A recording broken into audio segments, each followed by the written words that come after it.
இந்த இந்த மாதிரியான கிளைம் பண்ணுற இந்த இயற்கை மெடிசன்ஸில் இன்ஃபெக்ஷனுக்கு சிகிச்சை இருக்கா?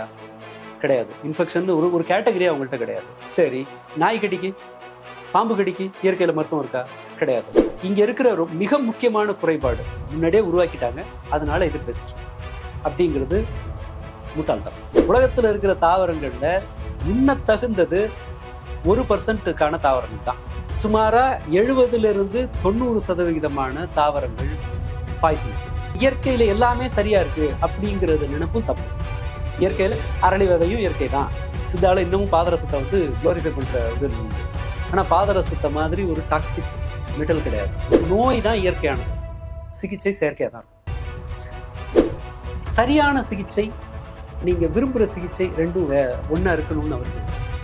வீரப்பன் சொன்னதை கேட்டுக்கிட்டு நான் ஹெச்ஐவிக்கு மருந்து கண்டுபிடிக்கணும்னா குரங்கே இருந்திருக்காரு. மொத்த குரங்கே அடிச்சு முடிச்சிருக்காங்க. 1950 உலகம் முழுக்க பயன்படுத்தப்பட்ட சிகிச்சையை நான் இன்னைய ஸ்டேஜில் நான் போய் எடுத்தேன்னா நான் செத்து போகிறேன். ஏன்னா டோசேஜ் மாறுது. அவசர சிகிச்சை எடுக்கிறதுக்கு சின்ன சின்ன ஹாஸ்பிட்டல்ஸ் பயப்படுற அளவுக்கு நம்ம கொண்டு வந்துட்டோம். பயப்படுற மாதிரி ஒரு வேலையை நம்ம செஞ்சோம்னா லாஸ் நமக்கு தான். உங்களுடைய பாரம்பரியத்தை காப்பாற்றுறேன்னு சொல்லிட்டு மற்றவனை குழியில் தள்ளிட வேண்டாம். வணக்கம், இது அரண்சை. நான் தேவாபாஸ்கர். நீங்கள் பார்த்து கொண்டிருப்பது டீப் டைவ் பாட்காஸ்ட். இயற்கை வாழ்வியல் அப்படின்னு ஒரு டாபிக்ல நம்ம பேசியிருந்தோம். அதுல கிராமத்துக்கு திரும்பி போறது, இயற்கையோட ஒன்றி வாழ்வது, இயற்கை விவசாயம்னு சொல்றது, இதெல்லாம் எப்படி ஒரு மோசடியாக இருக்கு, அல்லது ரியாலிட்டிக்கும் அதுக்குமான தூரம் என்ன, அது எவ்வளவு கஷ்டம், யார் அதுக்கு அஃபோர்ட் பண்ணலாம், யாரால் அஃபோர்ட் பண்ண முடியாது, அதற்கு பின்னாடி இருக்கக்கூடிய உளவியல் என்ன, இப்படி நிறைய விஷயங்களை பேசியிருந்தோம். அதுல இருக்கக்கூடிய கமெண்ட் செக்ஷன்ல நிறைய கமெண்ட்ஸ் இருந்தது. குறிப்பாக இதை நீங்க கரெக்டா சொல்லியிருக்கீங்க, இந்த இயற்கை விவசாயம் ஸ்கேம்னு சொல்றது, இதெல்லாம் நீங்க கரெக்டா பேசியிருக்கீங்க. ஆனா போற போக்குல எதற்கு உணவே மருந்துன்னு சொல்லுவது, அல்லது இயற்கை மருத்துவம்னு சொல்லக்கூடிய விஷயத்த நீங்க இதுக்கு விமர்சிச்சிருக்கீங்க, அது தவறான விஷயம், அப்படி நீங்க விமர்சிச்சிருக்க கூடாதுன்னு சொல்லி நிறைய பேர் கமெண்ட் பண்ணியிருக்கிறத நம்மளால பார்க்க முடிஞ்சது. அதை தான் இந்த வாட்டி நம்ம ஒரு தலைப்பா பார்க்க போறோம். இந்த இயற்கை மருத்துவம்னு சொல்லக்கூடிய விஷயம், நம்மளே மருந்து எடுத்துக்கிறது, நமக்கு ஒரு பாரம்பரியம் இருக்கு, நம்ம மருத்துவம் தான் சரின்னு சொல்றது, மாடர்ன் மெடிசனை முற்றிலுமாக புறக்கணிக்கிறது, இப்படி நிறைய விஷயங்கள் இருக்கு இந்த இயற்கை மருத்துவம் அப்படின்ற இந்த டாபிக்ல. இதுதான் நம்ம இன்னைக்கு டிஸ்கஸ் பண்ண இருக்கோம். யார் கூட பேச இருக்கோம்னா தொடர் வில்வன் ராமதாஸ் கூட தான். வணக்கம். வணக்கம். இயற்கை விவசாயம் ஸ்கேம் அப்படின்னு ஒன்று பேசியிருந்தோம். அதுல வரக்கூடிய கமெண்ட்ஸை நீங்களும் கூட பார்த்துருப்பீங்க. பெரும்பான்மையாக நிறைய பேர் ஓகே, அதர் சைடு நீங்க பேசியிருக்கீங்க. இவ்வளவு நாள் இயற்கை விவசாயம், இயற்கை வாழ்வியல் அப்படின்றத ரொமான்டைசைஸ் பண்ணி தான் நிறைய பேர் பேசியிருக்காங்க. நீங்க உண்மையை சொல்லியிருக்கீங்க, நிறைய பேர் நம்மளை பாராட்டி இருந்தாங்க. விமர்சனமும் ஆப்வியஸா வழக்கம் போல இருந்தது. அதுல குறிப்பா அதை பேசுறது நீங்க ஓகே, அதுல இது சம்பந்தமே இல்லாம நீ உணவே மருந்து, இயற்கை மருத்துவம், இவங்க இதுக்கு நீங்க அடிச்சிட்டு இருக்கீங்க, அது ரொம்ப தவறான விஷயம்னு சொல்லி அந்த வீடியோவை ஆதரித்தவர்கள் கூட நிறைய இடத்துல இதை விமர்சிக்கிறத பார்க்க முடிஞ்சது. அதை உடைச்சு பேசிடலாம் அப்படின்றதுதான் இன்னைக்கான தலைப்பு. ஸோ முதல்ல இந்த மருந்தை நம்மளே எடுத்துக்கிறது, எல்லாத்துக்கும் பேசிக்கா உடம்பு சரியில்லை அப்படின்னா நம்மளால முடிஞ்ச அளவுக்கு ரசம் வச்சு சாப்பிட்றது, இல்ல என்ன பிரச்சனை வந்தாலும் முதல்ல டாக்டருக்கு போறது அப்படின்றது எடுத்தோடனே டாக்டருக்கா முதல்ல நீயே சரி பண்ண பாரு, பாடி ஆட்டோமேட்டிக்கா ரிப்பேர் பண்ணும், இல்ல நமக்கு சாப்பாடுல சரி பண்றதுக்கான வாய்ப்பு இருக்கு, இப்படியா நிறைய பண்றாங்களே, அதுல இருந்து நம்ம ஆரம்பிக்கலாம்னு நினைக்கிறேன். அது முதல்ல ஓகேவா? அதாவது அதை இயற்கை மருத்துவம் இவங்க கிளைம் பண்ற மருத்துவம் மட்டும் சொல்லல. இன்ஃபேக்ட் அவங்க எல்லாம் பெருசா சொல்லல. அவங்களோட பத்தியத்துக்கும் ரியாலிட்டிக்கும் எவ்வளவு பொருத்தம் இருக்குன்னு கூட நமக்கு தெரியாது. கத்திரிக்காய் அவாய்ட் பண்ணு, இந்த மாதிரி ஒரு இதை அவாய்ட் பண்றது, அதுக்கும் கூட சயின்டிஃபிக்கா எந்த நிரூபணமும் அவங்க கொடுக்குற மாதிரி எனக்கு தெரியல. விஷயம் என்னன்னா, நீங்க எடுத்த எடுப்புல டாக்டர்கிட்ட வராதிங்க, எடுத்த எடுப்புல ஸ்பெஷலிஸ்ட் கிட்ட போகாதீங்க, ஒரு ஜலதோஷத்துக்கே உடனடியா ஒரு ஜுரம் 2 நாள் ஜுரத்துக்கு ஆன்டிபயோட்டிக் போகாதீங்கிறத அநேகமா உருப்படியா வைத்தியம் பார்க்குற எல்லாரும் சொல்லுவாங்க. மாடர்ன் மெடிசன்ல அதான் சொல்றாங்க. சும்மா தேவையில்லாம டாக்டர் ஷாப்பிங் பண்ணாதீங்க. டாக்டர் ஷாப்பிங் ஒன்று இருக்கு. ஆமா, அதாவது ஒருத்தட்ட போவாங்க, அது சில கண்டிஷன்ல அது ஒரு சைக்கலாஜிக்கல் கண்டிஷன் இருக்கும். டாக்டர் ஷாப்பிங்னா அவங்களுக்கு ஒரு பதட்டமா இருக்குமா? பதட்டம் இல்ல, ஒரு நோய் இருக்கிற மாதிரியான வலி அவங்க நிஜமாவே உணர்வாங்க. வலியோ அல்லது ஒரு குறைபாடோ ஏதோ ஒன்று உணர்வாங்க. பட் டெஸ்ட் பண்ணி பார்த்தீங்கன்னா ஒண்ணுமே இருக்கா. சைக்கோசோமேட்டிக் டிசார்டர்னு சொல்லுவாங்க. வயிற்ற கடுமையா வலிக்கும். அப்போ போய் பார்ப்பாங்க, வயிற்றுல என்ன பண்ண முடியும், அதிகபட்சமா இரைப்பையில பிரச்சனை இருக்கா, குடல்ல பிரச்சனை இருக்கா, இல்ல லிவரா, அதுவான்னு பார்க்கலாம். ஸ்கேன் பண்ணலாம். ஆல் பாசிபிள் ஆப்ஷன்ஸை ட்ரை பண்ணாலும் அவங்களுக்கு நோயின்னு ஒன்று இருக்காது, பட் வலி இருந்துட்டு இருக்கும். அதுக்கு ஒரு 60-70 வருஷம் முன்னாடி தஞ்சாவூர் சர்ஜரின்னு ஒன்று உண்டான், தஞ்சாவூர் மெடிக்கல் காலேஜில். இந்த மாதிரி வயிற்று வலின்னு ரிப்பீட்டடாக குறை சொல்றவங்களேன்னு லேசாக ஒரு கீரை போட்டு தையல் போட்டுருவாங்க. ஸோ பேஷண்ட்டுக்கு அப்பாடா சரி ஆயிடுச்சு அப்படின்னு சொல்லிட்டு அவங்க அதுவே அந்த அது ஒரு மனநலம் சார்ந்த இஷ்யூ தானே, ஏதோ ட்ரீட்மெண்ட் நடந்திருக்கணுன்னே அவங்க சந்தோஷமா போயிடுவாங்க, வலி சரியா போயிடும். இது அடுத்ததா doctor Jayasekar Thanjavur medical college தான். அவரு எம்டி பண்ண போது எண்டாஸ்கோப்பி தான் அவரோட பேப்பர். எண்டாஸ்கோபி பண்ணும்போது கிராமத்துல இருந்து வருவாங்க. தஞ்சாவூர் மெடிக்கல் காலேஜ் பார்த்தீங்கன்னா மோர் தென் 50% வந்து சுற்றி இருக்க கிராமங்கள்ல இருந்து தான் வருவாங்க. அப்போ அவங்களுக்கு வந்து பாதி பேருக்கிட்ட என்ன ஆயிருக்குன்னா, அவங்க வாயில ஒரு டியூப் விட்டு ஒரு இதெல்லாம் பண்ண உடனே வாயில அந்த பெயின் கில்லர் கொஞ்சம் ஸ்ப்ரே பண்ணிட்டு, அப்போ எப்படின்னு தெரியல, இப்போ பெயின் கில்லர் ஸ்ப்ரே பண்றாங்க. அந்த எண்டாஸ்கோபி போய் வயிற்றுல ஏதோ சுற்றி பார்த்துட்டு வந்து ஏதோ ட்ரீட்மெண்ட் நடந்துச்சுன்னு நினைச்சு பாதி பேர் வந்து இம்ப்ரூவ்மெண்ட்டை ஃபீல் பண்ணியிருக்காங்க. ரிமெம்பர், அது வந்து ஒரு டயக்னோஸ்டிக் எக்யூப்மெண்ட். அது என்ன பிரச்சனைன்றதை கண்டுபிடிக்கிற ஒரு அது ஒரு சிகிச்சை கிடையாது. இப்போ கொஞ்சம் அந்த சாம்பிள் எடுத்துட்டு வராங்க. முன்பு அது இருந்துச்சான்னு எனக்கு ஜஸ்ட் பாக்குறதுக்கு. ஆமா, முன்னாடி ஒரு சாம்பிள் எடுத்துட்டு வந்துட்டு அந்த ஹெச் பைலரி இருக்கான்னு பார்ப்பாங்க. அது ஒரு நம்ம முன்னாடி நினைச்சிட்டு இருந்தாலே அல்சர் வந்து காரமா சாப்பிட்றதுனால அந்த இதனால வந்து வயிற்றுல வர்ற புண்ணுன்னு, அதெல்லாம் இல்லை, அது ஒரு பாக்டீரியல் இன்ஃபெக்ஷன் அது அப்படிங்கிறதான் அடுத்த இன்னோவேஷன். முதல்ல ஒரு ஒரு ஒரு ஒரு எல்லாருக்கும் இருக்கிற பெரிய குழப்பத்தை உடைக்க வேண்டியிருக்கு. இது மாடர்ன் மெடிசன் ஆயுர்வேதா அதுன்னு சொல்றது என்னன்னா, நம்ம புரிஞ்சுக்கிறதுக்காக பேசுறது தான். உலகம் முழுக்கவே எல்லாமே ஆரம்பத்துல எல்லாருக்கிட்டையும் அவங்களோட ஓன் மெடிசன் சிஸ்டம் இருந்தது. சர்ஜரியோட வரலாறு கிமு 6500 இருந்து நீங்க அந்த மெடிசன் சொல்றது இப்ப யுனானி வந்து ஒரு டைப் ஆஃப் அந்த ஊர்ல பழக்கத்துல இருந்தது. அந்த ஊர்ல கிடைக்கிறதுல அவங்க வச்சிருந்தது. நம்ம ஊர்ல ஆயுர்வேதா, இங்க வடக்கு ஆயுர்வேதா, இங்க சித்தா. சீனாவுல மருத்துவம் இருந்தது. ஆமா ஆமா, சீன மருத்துவமே ஒண்ணு இருக்கு. இப்பவும் அவங்க இதுலதான் இருக்கு, அரசாங்கத்தினுடைய கட்டுப்பாட்டுல தான். Okay okay. அதே போல தென் அமெரிக்க நாடுகள்ல எல்லாரும் அவங்கவுங்களோட தன்னுடைய எல்லை பாரம்பரிய ஒரு மருத்துவம் அப்படின்றது இருந்திருக்கு. எல்லாரும் ட்ரீட்மெண்ட்னு ஒண்ணு பண்ணாங்க. ஓகே, அது நாம புரிஞ்சுக்க வேண்டிய ஒரு விஷயம். அதுல இருந்து அதை தப்ப சரி பண்ணி புது விஷயங்களை இன்கார்பரேட் பண்ணி உருவாகிறது மெடிசன். தப்பி பொழைச்சு யூனிவர்சலா இருக்கிறது மாடர்ன் மெடிசன். அவ்வளவுதான். நாம குழப்பிக்க கூடாதுங்கிறதுனால லேகியம் களிம்பையும் போய் மருந்துன்னு கேட்டகரைஸ் பண்ணிடக்கூடாதுங்கிறதுனால இதை விட்டாம பயன்படுத்துறமே தவிர எல்லா ஊர்கள்லயுமே அது இருந்துச்சு. நீங்க சர்ஜரியோட வரலாறு கிட்டத்தட்ட 8000 வருஷத்துக்கு முன்னாடி வந்து 2000 வருஷத்துக்கு 8000. அப்ப என்ன, ஒரு கட்டியை ரிமூவ் பண்றது அது ஒரு சர்ஜரி. அடுத்ததா அது இங்க இந்தியாவிலே 2600 வருஷத்துக்கு முன்பு கேட்ராக்ட் சர்ஜரி பண்ணது இருக்கு. ரிமூவ் பண்ணுவாங்க, அவ்வளவுதான். குறைவான பார்வையோட இருக்கலாம். நீங்க பார்வை இல்லாம இருக்கிறத விட குறைவான பார்வையோட இருக்கலாம். அது ரொம்ப அப்படின்னா ஹை ப்ரிசிஷன் டூல்ஸ் இருந்தால் தான் செய்ய முடியும். அதை செஞ்சுருக்காங்க. ஆமாம், வரலாறு இருக்குதான். சீனால இந்த பல்லு ஃபில் பண்ணுறாங்கல்ல, பல்ல வந்து ட்ரில் பண்ணுறது அதுக்கு முன்பே இருக்குது. உலகத்தில் வேறு வேறு இடங்கள்ல இருக்குது. மரத்தை தேய்ச்சி பல்ல வந்து நல்ல ஸ்ட்ராங்கானதில் பல்ல தேய்ச்சி அந்த பல்லு பூச்சியை வந்து இந்த சொத்த பல்ல வந்து ரிமூவ் பண்ணி எடுத்துருக்குறாங்க. அதில் ஒவ்வொரு ஊர்லேயும் ஒரு விதமான ட்ரீட்மெண்ட் வந்து இருந்திருக்கு. சில இடங்களில் வந்து உள் இருக்கு இல்லையா, கம்பளி, அதை ஃபில் பண்ணியிருக்காங்க தேனெல்லாம் வச்சு. சீனா தான் அதில் 1400 வருஷத்துக்கு முன்பே சீனாவில் பாதரசம், டின்னு, அப்புறம் வெள்ளி, இது மூணையும் மிக்ஸ் பண்ணி பல்ல கிளீன் பண்ணி அதை அடைக்கிற பழக்கம் இருந்திருக்கு. பியூட்டி என்னன்னா, இன்னைக்கும் கிட்டத்தட்ட அதே தான் ஃபாலோ பண்ணுறோம். ஸோ ஏன்ஷியன்ட் மெடிசனை வந்து கம்ப்ளீட்டாக நிராகரிச்சிட்டோங்கிறது வந்து பொய். அதை வந்து தூக்கி போட்டுட்டு ஒரு கெமிக்கல் பேஸ்டு மருத்துவத்துக்கு வந்துட்டோம் அப்படிங்கிறது அடிப்படையில் பொய். யார் அந்த பொய்யை சொல்றா அல்லது யார் அந்த பொய்யில வாழ்ந்துட்டு இருக்காங்க? இல்ல, அப்படிதான் நிறைய பேர் நம்புறாங்க. எல்லாருமே இன்டெரக்டா பாத்தீங்கன்னா அப்படிதான் சொல்றாங்க. இது எல்லாமே கெமிக்கல் பேஸ்டு, அது எல்லாமே இயற்கையா வந்தது அப்படின்னு சொல்லிட்டு. நீங்க மலேரியாவுக்கான மருந்து இருக்கு இல்லையா, அது ஒரு மரப்பட்டையை எடுத்து பழங்குடி மக்கள் பயன்படுத்தின ஒரு மருந்து.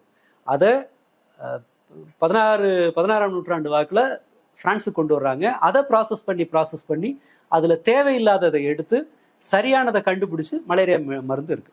அந்த மலேரியா மருந்தும் பிரான்ஸ்ல கண்டுபிடிச்ச அதே மலேரியா மருந்து தான் இன்னும் தூக்கிட்டு சுத்துறமான கிடையாது. 2015 சீன விஞ்ஞானி ஒருத்தர் உருவாக்கின மருந்து தான் இப்போ மலேரியாக்கான மருந்து. பழசு அதை விட பெட்டரா ஒன்று கிடைச்சதுன்னா நம்ம தூக்கி போட்டுரும் இல்லையா, அதை நம்ம செய்யறோம். ஆஸ்பிரின் இருக்கு இல்லையா, இன்னைக்கு பயன்படுத்தப்படுற ஆஸ்பிரின் தான் அதிகம் ரிசர்ச் செய்யப்பட்டு கொண்டிருக்கிற மருந்து. இந்த வருஷம் கூட 1000 ரிசர்ச் 700லேருந்து 1000 ரிசர்ச் நடக்கும் அதை பத்தி. அது கிட்ட 1950 வாக்குல அதை உருவாக்குறாங்க. பட் இதோட வரலாறு ஆரம்பிக்குது 2000-3000 வருஷத்துக்கு முன்புல இருந்து ஆரம்பிக்குது. ஹிப்போக்ரட்டஸ், அது 2000-3000 வருஷத்துக்கு முன்பு அது வலி ஜுரத்துக்கான மருந்தா மக்கள் பயன்படுத்துறாங்க. அது ஒரு மரப்பட்டை, அதுல இருந்து எடுத்து அந்த பவுடர் எடுத்து கரைச்சு குடிக்கிறதா மருந்து. ஹிப்போக்ரட்டஸ் அந்த நவீன மருத்துவத்தோட தந்தை இருக்கார் இல்லையா, ஹிப்போக்ரட்டஸ். அவர் ஏன் தந்தைங்கிறோம்னா, அதுக்கு முன்பு இருந்தது பிலீஃப் என்னன்னா, கடவுளோட தண்டனை, பாவத்தோட தண்டனை அல்லது பேய் பிசாசுகளோட இன்ஃப்ளூயன்ஸ், இதெல்லாம் தான் நோய்க்கான காரணமா கருதப்பட்டது. அவர் தான் ஹிப்போக்ரட்டஸ் தான் அதை உடைக்கிறார். இல்லை, அது இயற்கையா தோன்றுறது அப்படிங்கறத வந்து அதற்கு அந்த மாதிரியான காரணங்கள் இல்லை அப்படின்னா அது ஒரு முக்கியமான திருப்பம். முன்ஜென்ம பாவம் அப்படிலாம் கிடையாது, எந்த நோய் வந்தாலும் முன்ஜென்ம பாவம் அப்படின்றாங்க, கடவுள் உங்களை தண்டிச்சிட்டாரு அவ்வளவுதான். அது ஏன் ரொம்ப அவசியமானதுன்னா, நீங்க வந்து கடவுள் தண்டனை நினைச்சீங்கன்னா ஒண்ணு அந்த நோயை ஏத்துக்குவீங்க அல்லது பிரார்த்தனை பண்ணுவீங்க. ட்ரீட்மெண்ட்டுங்கிறது நோக்கி உங்க கவனம் போகாது. அப்ப என்ன செய்யறாங்க, அப்ப இவருடைய அந்த கண்டுபிடிப்புக்கு இவர் சொன்ன பிறகுதான் அல்லது அதை ரெகுலரைஸ் பண்ணின பிறகுதான் ட்ரீட்மெண்ட் வந்து வேகம் எடுக்குது. அவர் மட்டுமான உலகம் முழுக்க நிறைய பேர் அதை செஞ்சிருப்பாங்க. ஹிப்போக்ரட்டஸ் இந்த மருந்தை, அந்த மரப்பட்டையை வந்து பிரசவத்துக்கு பிறகான மருந்தா கொடுக்குறாரு. அதுக்கப்புறம் அது நகர்ந்து நகர்ந்து நகர்ந்து வந்து அதுல இருந்து பிரிச்சு எடுத்து 1950 தான் ஒரு ப்ராப்பர் மருந்து ஆகுது. அதன் பிறகு அது காப்பாற்றின உயிர்கள் இருக்குல்ல, அது மீட்டெடுத்தது இருக்குல்ல, அந்த ஜுரத்துல இருந்து அல்லது வலியில இருந்து மீட்கப்பட்டு அதோட நிக்கல. ஸ்ட்ரோக்கு, ஹார்ட் அட்டாக்கை குறைக்கிற ப்ராப்பர்ட்டி அதுக்கு உண்டு. அதான் ஆஸ்பிரின் எப்பயுமே ஹார்ட் அட்டாக் பிரச்சனையை குறைக்கிறது உண்டு. ஸோ ஆக்சிடென்டலாக நிறைய மருந்துகள் கண்டுபிடிச்சிருக்கு. ஸோ அன்னைக்கு யூரோப்ல மட்டும் என்ன, இப்போ நேராக கெமிக்கல் பாக்ஸோட வந்து ஃபார்மகாலஜி இதெல்லாம் இருந்து பண்ணாங்க, ஏதோ கிடைக்கிறத செஞ்சாங்க. அறிவியல் வந்து அதை மேல மேல முன்னெடுத்துட்டு போச்சு. நீங்க கவனிச்சு பாருங்க, அந்த மரப்பட்டையில இருந்து ஒரு மருந்து உருவாக்குறோம்னு வச்சுக்கோங்களேன். ஒரு தென் அமெரிக்காவில் இருக்கிற ஒரு மரப்பட்டை, அந்த பொருள் ஐரோப்பாவுக்கு வர்றதுக்கு எவ்வளவு நாள் ஆயிருக்கு வந்து சேர்றதுக்கு, அது மருந்தா மாறுறதுக்கு. இப்போ இந்த ஆஸ்பிரின் இருக்குல்ல, 1950 கண்டுபிடிச்சு அடுத்த 20-25 வருஷத்துல உலகம் முழுக்க போயாச்சு. ஸோ பயன்பாட்டுக்கு உகந்ததா இருக்கு இல்லையா, அது ஒரு முக்கியமான கிரைட்டீரியா. நீங்க சீனால வெள்ளி பாதரசத்தை எல்லாம் மிக்ஸ் பண்ணி பல்ல ஃபில் பண்ணாங்க, ரைட்.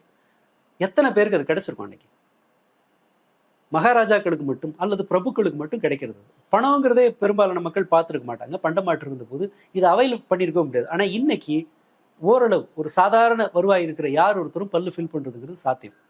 சயின்ஸ் அதை எளிமைப்படுத்தி இருக்கு. அது உற்பத்தி பண்றதுக்கான வாய்ப்புகள் அது உண்டு. இப்போ 2035 வாக்குல கம்ப்ளீட்டா பாதரசத்தை வந்து ரிமூவ் பண்றேன்னு சொல்லியிருக்காங்க.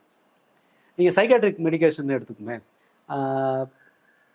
18th செஞ்சுரி வாக்குலயே லித்தியம் வந்து இதற்கான மனநல பிரச்சனைகளுக்கான ஒரு மருந்தா லித்தியம் சால்ட் பயன்படுத்தப்பட்டிருக்கு. ஆனா அதை வந்து சரியா பயன்படுத்துறது தெரியல. ஓவர் டோஸ் பிரச்சனை அதெல்லாம் இருக்கு. அது ஒரு ட்ரை பண்ணிட்டு விட்டுட்டாங்க. 40s இதை வந்து திரும்ப முயற்சி பண்றாங்க இந்த மருந்து. எப்படின்னா, அதையும் லித்தியம் அது கூட யூரிக் ஆசிட் இதை மிக்ஸ் பண்ணி செலுத்தும் போது ஒரு ஒரு அமைதியும் நிதானமும் வருது. அதாவது மேனியா, டிப்ரெஷன், இது ரெண்டுக்குமான ஒரு ஒரு மருந்து மாதிரி தெரியுது. ரெண்டோட சிம்டம்ஸும் இதை குறைக்குது. பட் பிரச்சனை அப்ப என்ன குழப்பம் வருதுன்னா, இது யூரிக் ஆசிட்னால இந்த அமைதி கிடைக்குதா, லித்தியம்னால அது கிடைக்குதா தெரியல. 1950 அதை என்ன பண்றாங்கன்னா, இதை உடைச்சு கிளினிக்கல் ட்ரையல் எடுத்து இது லித்தியம் மருந்து அட்மினிஸ்ட்ரேட் பண்ணும்போது அது மேனிக் டிப்ரெசிவ் ரெண்டுக்குமே பயன்படுது. ரெண்டையுமே, அதாவது வந்து மூட் ஸ்டெபிளைசர். நீங்க ஓவர் ஹையாகவும் ஆக மாட்டீங்க, ஓவர் லோவும் ஆக மாட்டீங்க. 50 கண்டுபிடிச்சதா, இன்னைய வரைக்கும் லித்தியம் தான் பெஸ்ட் மெடிசன் இந்த பிரச்சனைக்கு. அவர்களுடைய தற்கொலை எண்ணத்தை தடுத்து இந்த பைபோலார் டிசார்டருக்கான the best medicine, gold standard medicine வந்து இன்னமும் லித்தியம் தான். ஸோ ஒரு பொருள் பழசுங்கிறதுனால மாடர்ன் மெடிசன் தூக்கி போடலை ஒண்ணு, அல்லது இது வந்து ஏற்கனவே இருக்குன்ற புனிதத்தின் அடிப்படையில் அதை தூக்கிட்டும் சுத்தக்கூடாது. இவ்வளவுதான் நம்ம செய்ய வேண்டியது. இங்க மட்டும் இல்லை, எல்லா இடத்துலையுமே ஈஸியா இருக்குன்னா, அன்னைக்கு நடந்து போனோம், ஆமா நடந்து போனா நடந்து போற அளவுக்கான வளர்ச்சி வசதிகளை தான் உங்களால அவைல் பண்ண முடியும். இன்னைக்கு அது அவசியம் இல்லை. ஸோ அது ஒரு எக்ஸசைஸுங்கிற அளவில் நாம் வந்து சுருக்குறோம். தேவைப்படுற இடத்துல போங்கன்னு சொல்லிட்டு. ஸோ நான் வலுக்கட்டாயமான மாட்டு வண்டியில தான் போவேன் அப்படிங்கிற மாதிரியானது தான் இது. ரொம்ப சிம்பிள் வேறுபாடு என்னன்னு சொன்னா, இங்க இருக்கிற மிக முக்கியமான குறைபாடு முன்னாடியே உருவாக்கிட்டாங்க, அதனால இது பெஸ்ட் அப்படிங்கிறது முட்டாள்தனம். அப்படி இருக்கணும்னு அவசியம் இல்லை. ஒரு ஒரு அசூயை அல்லது ஒரு பேனிக் இருக்கா இங்கிலீஷ் மெடிசனை பார்த்து? இதனால டேப்லெட் போட சொல்றாங்க, டேப்லெட் இல்லாத ஒரு வாழ்க்கை இருக்கணும், டேப்லெட் போட சொல்றாங்க, ஊசி குத்துறாங்க, என்னென்னமோ பண்றாங்க நம்ம உடம்புல. இது வந்து எனக்கு ஒரு ஒரு அயற்சியை ஏற்படுத்துது, அல்லது ஒரு பயத்தை ஏற்படுத்துது, அல்லது ஒரு விருப்பை ஏற்படுத்துது. இப்போ இங்க போனா குழம்பு வச்சு சாப்பிடு, இந்த சூப் குடி, இந்த கீரையை சாப்பிட்டா அந்த கண்ணு சரியாயிடும், கேஸ் பிரச்சனைனா அந்த நல்லா பூண்டு நிறைய போட்டு ஒரு ரசம் சாப்பிடு அப்படின்றது ரொம்ப கன்வீனியன்ட்டா இருக்கா? அதனால நிறைய பேர் இதை நோக்கி போறாங்க. செக்ஷன் தான் அந்த மாடர்ன் மெடிசனுக்கு எதிரான அந்த வெறுப்புல வந்து அதுல டயக்னோசிஸ்ல இருக்கிற கஷ்டங்கள் இருக்கு இல்லையா, அதுக்கு ஒரு ரோல் உண்டு. இன்னொன்னு மரபு ரீதியாவே இந்த சிகிச்சைகள் வந்து மனிதர்களை பயமுறுத்துனது உண்டு. நீங்க மரபு ரீதியாவே அந்த பயம் இருக்கு. ஏன்னா எல்லா ட்ரீட்மெண்ட்டுமே மாடர்னா இருக்கிற அன்னைக்கு யோசிச்சு பாருங்க, அனஸ்தீஷியா கிடையாது. என்ன பண்ணிருப்பாங்க? ஆல்கஹால் தான் அல்லது கஞ்சா, இத மாதிரி ஏதோ ஒண்ணு கொடுத்து தான் பண்ணுவாங்க. பட் அந்த அந்த சிகிச்சைக்கு பிறகு நீங்க அனுபவிக்கிற வலி இருக்குல்ல, அது அதற்கு மாற்றே இல்லை. அது ரொம்ப ரொம்ப கஷ்டம். கேட்ராக்டா பண்ணியிருக்காங்க, என்ன பண்ணுவாங்க? அனஸ்தீஷியா கிடையாது, 4 பேர் அமுக்கி பிடிச்சுப்பான் பண்ணுவாங்க. ஆம்பியூட்டேஷன் தான் வந்து பெரும்பாலானது. வெட்டி எடுக்கிறது, கட் பண்ணி எடுக்க. ஒரு கட்டி இருக்கு. கேன்சரை எகிப்துல இருக்கிற டெக்ஸ்டில் இருக்கிறது என்னன்னு சொன்னா, கேன்சர் அவங்க எப்படி டிஸ்கிரைப் பண்றாங்கன்னா, கட்டி அல்லது ஆறாத காயங்கள், இதுதான் கேன்சர் அப்படின்னு அந்த பேர்ல. கேன்சருங்கிற டைரக்ட் நேம் இல்லை, இது ஒரு நோய். பட் அதுல மென்ஷன் பண்ணியிருக்காங்க, எகிப்துல இருக்கிற அவங்களோட டெக்ஸ்டில் இருக்கு, இது தீர்க்க முடியாததுன்னு இருக்கு. நீங்க கியூர் பண்ண முடியாது, நான் அவனும் இதெல்லாம் சொல்லலை, இது தீர்க்க முடியாத ஒரு புண்ணு. வேற சில புத்தகங்கள்ல ப்ராபப்ளி ஹிப்போக்ரட்டஸா இருக்கலாம், எனக்கு தெரியல, டக்குன்னு ரீகால் பண்ண முடியல, இந்த கட்டியை வெட்டி எடுக்கக்கூடாதுன்னு மென்ஷன் பண்ணியிருக்காங்க. ஏன்னா வெட்டினா ஸ்ப்ரெட் ஆகும்னு சொல்லிட்டு. ஸோ அவங்களோட அறிவு கெட்டின வகையில செஞ்சிருக்காங்க. வேற சில குறிப்புகள் இருக்கு.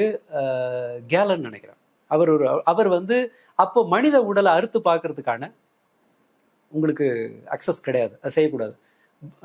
பிணங்களை திருடி எடுத்துட்டு வந்து அதை ரிசர்ச் பண்ணவங்க உண்டு. அப்படி கண்டுபிடிச்சது தான் ரெண்டு லெஃப்ட் சைடு பேரலைஸ் ஆன உடம்பு பார்த்தீங்கன்னு சொன்னா ரைட் சைடு பிரெயின் வந்து சுருங்கிருக்கு. ஸோ அப்போ என்னன்னு சொன்னா மூளைக்கும் உடம்புக்கும் ஏதோ கனெக்ஷன் இருக்கு. அதுக்கு முன்னாடி நம்பப்பட்டது என்னன்னா, உங்களுடைய உணர்வு வந்து இதயத்துல இருந்து இருக்கு அப்படின்னு தான் அவங்க நம்பினாங்க.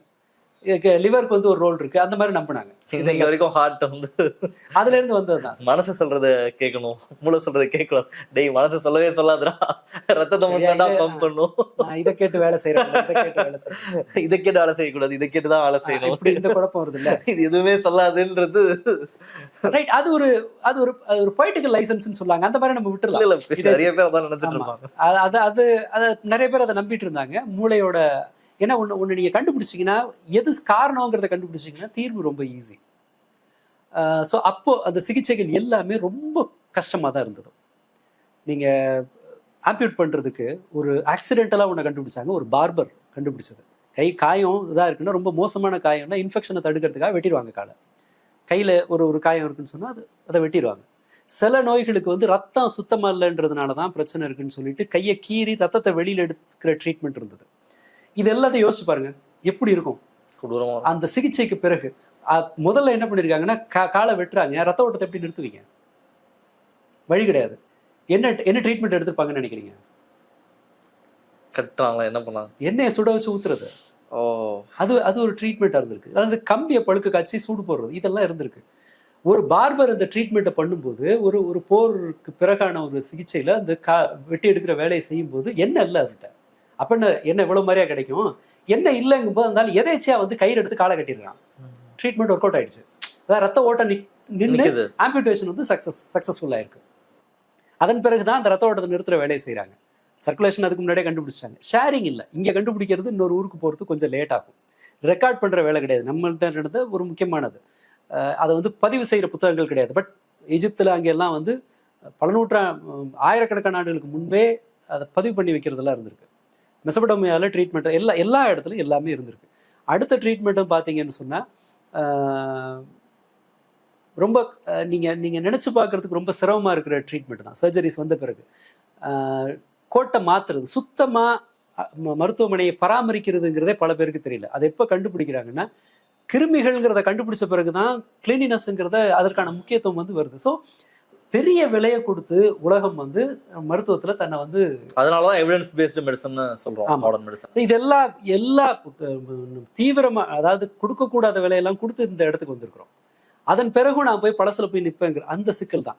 அடுத்ததா இயற்கையில எல்லாமே இருக்குன்றாங்கல்ல, உலகத்துல இருக்கிற தாவரங்கள்ல உண்ண தகுந்தது 1% தாவரங்கள் தான்.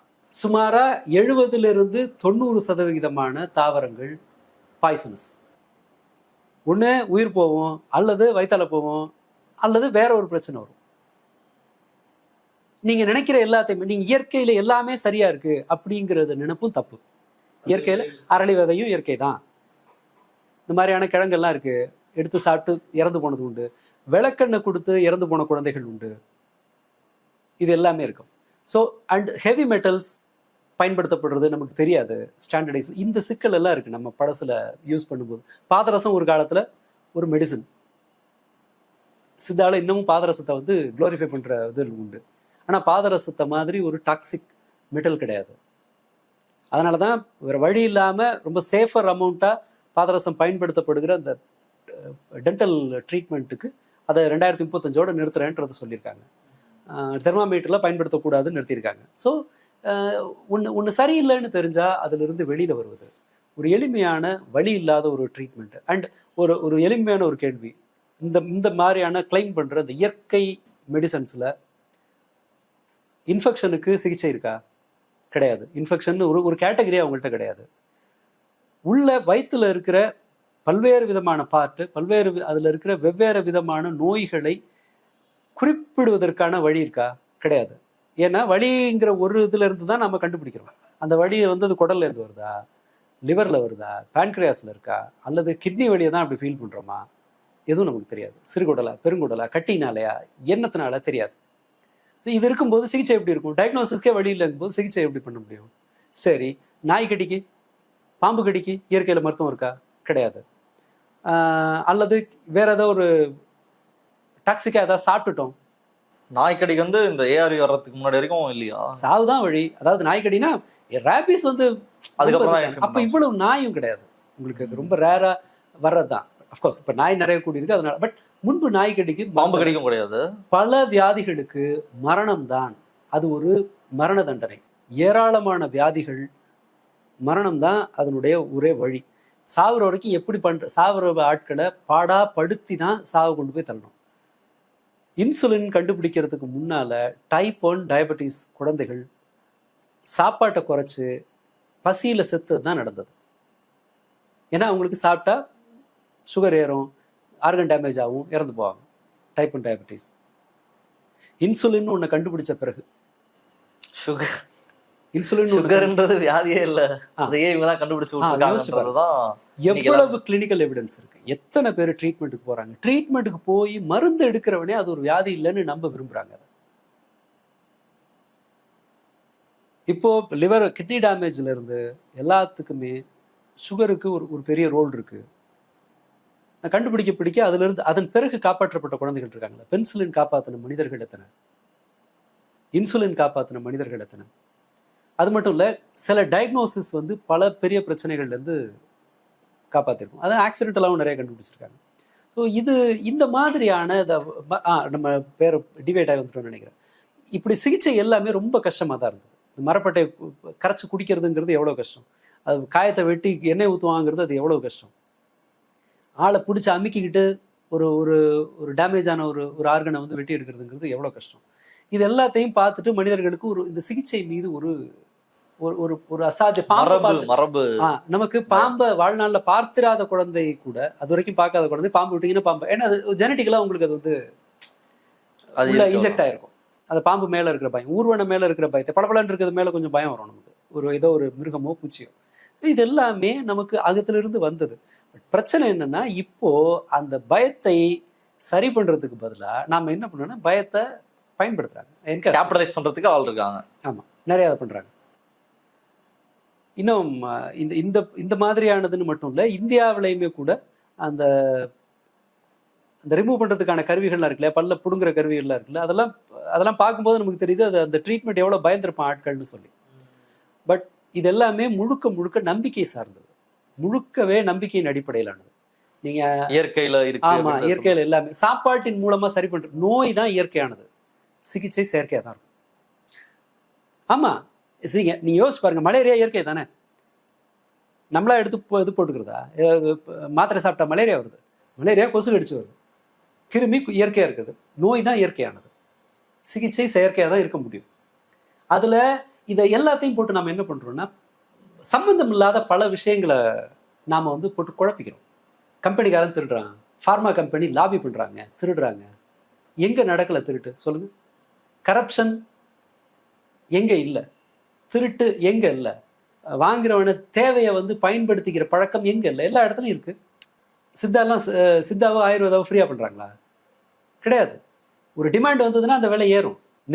நிலவேம்பு நிலவேம்பு கஷாயம் வந்து இதை தீர்த்துரும் அப்படின்னு ஒரு ஒரு ஒரு புரளி வந்து அதுக்கு டிமாண்ட் ஜாஸ்தி ஆச்சுன்னா ஒரு பெரிய நோயை தீர்த்துரும் அப்படின்னு நம்புறாங்கன்னு வச்சுக்கோமே. நிலவேம்பு கஷாயம் குடிச்சா கேன்சரே வராது அப்படின்னு ஒரு நம்பிக்கை உருவாக்கிட்டீங்கன்னா நிலவேம்பு 1000 ரூபாய்க்கு போகும், ஒரு டப்பா 100 ரூபா இருக்கிறது 1000 ரூபாய்க்கு போகும்.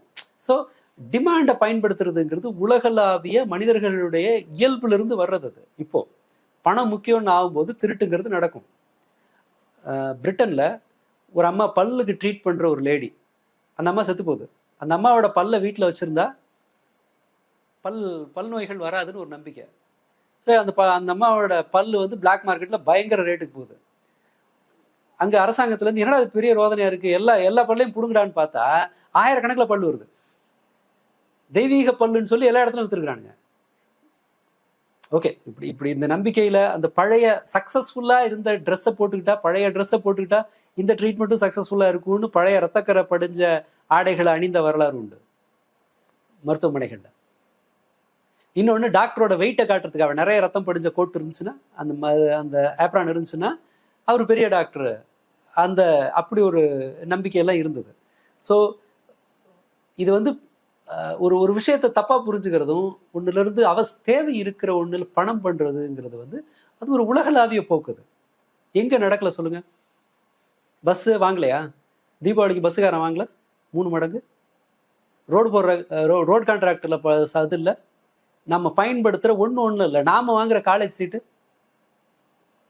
Medical college, government medical college கிடைக்கும், ஒரு 3 லட்சம் ரூபா லஞ்சம் கொடுத்தா கிடைக்கும்னு சொன்னா நம்ம மிடில் கிளாஸ் என்ன பண்ணுவாங்க? நான் நேர்மையா இருப்பேன்னு சொல்லுவாங்கன்னு நினைக்கிறீங்களா? சீப்பா கிடைக்குது, அவ்வளவுதான். லஞ்சம் இல்லை, சிக்கல். ஸோ இது கரப்ஷன்ங்கிறது வந்து பணம் மனிதர்களுடைய வாழ்க்கையை தீர்மானிக்கும் போது கரப்ஷன்ங்கிறது வருது. கம்போடியால போல்பர்ட் நினைக்கிறேன், எஸ், போல்பர்ட் வந்து பணத்தை தடை பண்றாரு. லஞ்சம் ஒழிஞ்சதுன்னு நினைக்கிறீங்களா? லஞ்சம் இருந்தது. அப்போ வேற வகையில இருந்தது. லஞ்சம் சர்வீஸா இருந்தது. நீ இதை எனக்கு செய்ய, நான் அந்த உனக்கு செய்யறேன் அப்படின்னு இருந்தது. ஸோ லஞ்சத்தை ஒழிக்கிறதுங்கிறது அது ஒரு பெரிய, அது ஒரு அறம் சார்ந்த ஒரு செயல்பாடு. அது முடியுமானா முடியலாம், அதுக்கு செய்ய வேண்டிய வேலை அது வேற. லஞ்சம் வாங்குறான், இந்த கம்பெனிகள் ஊழல் பண்றாங்க அப்படிங்கிற காரணத்தை வச்சுக்கிட்டு கம்பெனிகள் வந்து சுரண்டுறாங்க, என்ன சொல்றது, ரேட்டை வந்து தன்னோட கட்டுப்பாட்டில் வச்சுக்கிறாங்க. இதெல்லாம் வந்து நீங்க இயற்கைக்கு திரும்புறதுக்கான நியாயமே கிடையாது. இயற்கைக்கு திரும்பணும்னு சொன்னா ஒண்ணு எல்லாருக்கும் வந்து அதை கொடுக்க முடியுமா? முதல் விஷயம், நீங்க அத்தனை பேருக்கும் ட்ரூடான் முதல்ல எவிடன்ஸ் பேஸ்டு. இப்போ இவ்வளோ நீங்க மாடர்ன் மெடிசனை பத்தி பேசும்போது இவ்வளோ விஷயம் சொன்னீங்க, எப்படி டிராவல் ஆகி வந்திருக்கு அப்படின்றது. இதுல அதற்கான ரிசல்ட்ன்றது என்ன, எவிடன்ஸ்ன்றது என்ன, எத்தனை பேர் செத்தாங்க, ஆமா, எத்தனை பேர் தான். இதுல அந்த மனிதர்கள் வந்து ஃபீல் பண்றதை சொல்றது வந்து எப்போதும் அது ஒரு ஆதாரமா பெரிய அளவில் எடுத்துக்க கூடாது. ஓகே, நான் இந்த மெடிசன் எடுத்தேன், எனக்கு வந்து நல்லா ஆயிடுச்சு, நான் நல்லா ஃபீல் பண்ணேன் அப்படின்றத ஒரு எவிடன்ஸா நம்ம அதை பெரும்பளவு கன்சிடர் பண்ணக்கூடாது. பெரும்பாலான சமயங்களை கன்சிடர் பண்ணக்கூடாது. ஏன்னா நீங்க உங்களுடைய நம்ம ஒரு சைக்கோசோமேட்டிக் சிம்டம் இருக்கலாம், ஒரு தன்மையா பேசும்போது உங்களுக்கு அது குறையலாம், பிரச்சனையே இல்லாம கூட ஒரு. ஆமா. இன்னொன்னு, சில சமயங்கள்ல நீங்க ஒரு பெயின் கில்லருக்கு பதிலா ஒரு அடிக்டிவ் சப்ஸ்டன்ஸ் கொடுத்தீங்கன்னு வச்சுங்களேன். கஞ்சா இருக்குல்ல, கஞ்சா அது அதனுடைய பயன்பாடு வந்து உலகின் ஒவ்வொரு பகுதியில ஒரு மாதிரி இருந்துச்சு. இந்தியாவில் அது ஆன்மீகத்தோடு இருக்குது. சிவபானம்னு சொல்லிட்டு உறிஞ்சிட்டு அது ஒரு டிப்பிக்கல் போதைப் பொருளா ஆன்மீகத்தோட அசோசியேட் பண்ணி இருந்தது நார்த்ல பெரும்பாலும். அதே சீனால அது வந்து பேப்பர் செய்யறதுக்கு பயன்படுத்தினாங்க. தென்னமெரிக்கால மோஸ்ட் ப்ராபப்லி தென்னமெரிக்கால அமெரிக்கா சைட்ல வந்து அது கப்பல் கட்டுறதுக்கான கயிறு, அந்த தண்டு இருக்குல்ல, இந்த கஞ்சா செடியோட தண்டு, அந்த தண்டை ப்ராசஸ் பண்ணி செய்யற கயிறு இருக்குல்ல, அந்த கயிறு தான் கப்பலை வந்து ரொம்ப நாள் ஓடுறதுக்கு உதவியா இருந்தது. ஸோ ஒரு கஞ்சா செடி வந்து ஒரு ஊர்ல ஒரு மாதிரி பயன்பாட்டில் இருந்தது. அப்போ அடிச்சது நம்ம ஊர்ல தானா? ஆமா, இங்கதான் இல்ல, எல்லா இடத்துலயும் பயன்படுது, தெரிஞ்சிருக்க மாட்டான். அந்த பயன்பாட்டை கொண்டு போன போது கூட சவுத் அமெரிக்காவில் அது ஒரு பெரிய அட்ராக்டிவா இல்லை போனவங்களுக்கு, தொழிலாளர்களுக்கு. இதை சில நாடுகள் வந்து என்ன பண்ணியிருக்காங்கன்னா, இதை இப்படி பயன்படுத்துறாங்கன்னு தெரிஞ்சு கஞ்சாவை தடை பண்ணி அப்புறம் கயிறு கிடைக்காம முதல்ல என்ன சொல்லியிருக்காங்கன்னா, கஞ்சா பயிரிடுறது வந்து தேச விரோதம்னு சொல்லிவிட்டு அமெரிக்காவில் அந்த பகுதிகள் அப்போ தனித்தனியாக அப்போ வந்து என்ன பண்றாங்க, கொஞ்ச நாள் கழிச்சு என்ன பண்றாங்கன்னா, கஞ்சா பயிரிடாதான் தேசபக்தின்ட்டானுங்க. ஏன்னா கப்பல் கட்டுறதுக்கு கயிறு இல்லை, கப்பல் தான் தீர்மானிச்சது. கரும்பு விவசாயம் அது ஒரு தீர்மானிச்சது. இப்போ நீங்க சில விஷயங்களை எல்லாருமே தனக்கு சுரண்டிக்குவாங்க. நீங்க சுகர் இருக்குல்ல, உலகின் பயிரிடப்படுவதில் 20% கரும்பு தான். கரும்பு தடை பண்ண கரும்பு வந்து கரும்பு அக்சஸ் வந்து கட் ஆகுது. உங்களுக்கு அந்த ஒட்டாமான் துருக்கி வந்து கைப்பற்றப்பட்ட பிறகு ஆசியாவிலிருந்து ஐரோப்பாவுக்கு பொருள் போகிறது வந்து தடைப்படுது.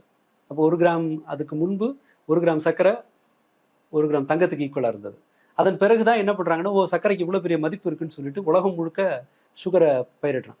சுகரும் கூட முதல்ல ஒரு மருந்தாக பயன்படுத்தப்பட்டது. வயிற்றுப்போக்குக்கு சர்க்கரையை வந்து புழிஞ்சு, அந்த கரும்பை வந்து, கரும்பு என்ன புல்லு தானே, அது ஒரு பெரிய சைஸ் புல்லு, அதை நசுக்கி எங்கன்னா அந்த கினியா இருக்கு இல்லையா, பப்புவா நியூ கினியா, அந்த வட்டாரங்களில் விளையிற ஒரு ஒரு ஒரு ஒரு தாவரம் அது. அந்த தாவரத்தை வயிற்றுப்போக்கு வந்துச்சுன்னா அதை நசுக்கி புழிஞ்சு ஜூஸ் எடுத்து கொடுப்பாங்க. மக்கள் அதை குடிப்பாங்க. அதன் பிறகு கரும்பை வந்து ஏன் ரொம்ப வருஷமா ப்ராசஸ் பண்ண முடியலன்னா, கரும்பு நீங்க அதை எப்படி டிரான்ஸ்ஃபர் பண்ணுவீங்க? 4 நாள் ஆச்சுன்னா கரும்பு காஞ்சு போயிடும், இனிப்பு இருக்காது. இப்போ அதுக்கு என்ன பண்றது, கரும்பை வந்து புழிஞ்சு ஜூஸ் எடுத்து பார்க்குறாங்க. கரும்பை புழிஞ்சு ஜூஸ் எடுத்து பார்த்தா அது ஒரு 15-20 நிமிஷத்துல அது வந்து அந்த அந்த தன்மை போயிடும், அதனுடைய அந்த ப்ராப்பர்ட்டி வந்து காலியாயிடும், அந்த சுகர் டேஸ்ட் வந்து புளிப்பு வந்துடும். அதை தடுக்க முடியல. அதன் பிறகுதான் அது என்ன பண்றான்னா பாகா மாத்துறான். சக்கரை பாகா மாத்தின பிறகு டிரான்ஸ்போர்ட் பண்ண முடியுது. அப்படி இருந்தும் கூட ஐரோப்பாவுக்கு வந்து ஒரு பாதை கட்டாகிறதுனால கரும்பு கிடைக்கல, சர்க்கரை கிடைக்கல. சர்க்கரைக்கு ஆல்டர்னேட் என்ன பண்றது? அப்ப சர்க்கரைக்கு நல்ல மார்க்கெட் இருக்கு. ஸோ சர்க்கரை பயிரிடுற மாதிரியான ஊர்களை கண்டுபிடின்னு கிளம்புறான். கடத்தப்பட்டவர்கள் வந்து கரும்பு தோட்டங்களுக்காக தான் இந்தியாவிலேருந்து கூட்டு போனவங்க வரைக்கும், ஆப்பிரிக்காவிலிருந்து அழைத்து செல்லப்பட்டவர்கள் முதல் இந்தியாவிலிருந்து முதல்ல மருந்தா இருந்த ஒரு விஷயம் அடுத்தது ஒரு ஒரு ஒரு எல்லாரும் நுகர்ற ஒரு பொருளா வந்தது. கரும்பு தோட்டம் நிறைய போட்டான். தோட்டம் போட்டு என்ன பண்றது, இப்ப கரும்பு மக்கள் வாங்க வைக்கணும்ல, அதனால அது பிரபுக்களோட ஸ்டேட்டஸ்ங்கிற மாதிரி மாத்தி கரும்பு வந்து மக்கள் பயன்படுத்துற மாதிரி பண்றாங்க. காஃபி டீக்கு மரியாதை வந்ததே கரும்பு வந்த பிறகுதான், சர்க்கரை வந்த பிறகுதான். ஏன்னா காஃபி கசப்பா இருக்கு, எல்லாருக்கும் அது போய் சேரல. அப்ப காஃபி ஒரு பிசினஸா பண்ண முடியல. அப்ப என்ன பண்றது, சர்க்கரை போட்டா காஃபி நல்லா இருக்கு.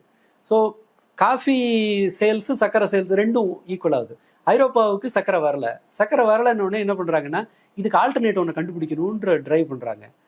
பீட்ரூட்ல சர்க்கரை இருக்கு, 2% தான் சுகர் இருக்கு. இந்த 2% சுகர் ப்ராசஸ் பண்றது ரொம்ப ரொம்ப டஃப். ஆனா கரும்பு வர்றதுல பிரச்சனையா இருக்கு. என்ன பண்றது, அதை ரிசர்ச் பண்றாங்க. திரும்ப திரும்ப திரும்ப திரும்ப உருவாக்கி பீட்ரூட்ல 2% சுகர்ல இருந்து 20% சுகர் கொண்டு போறாங்க. இதுக்கு கவர்மெண்ட் சப்சிடி கொடுத்து ரிசர்ச் பண்ணி அதிலிருந்து சுகர் எக்ஸ்ட்ராக்ட் பண்ணி எடுக்கிற தொழில் வந்து வளருது. ஸோ ஒரு மருந்து உணவுப் பொருள் ஆகுது, ஒரு உணவுப் பொருள் மருந்தாகுது, ஒரு மருந்தே வடிவம் மாறி வருது. இவ்வளவு வேலை இருக்கு.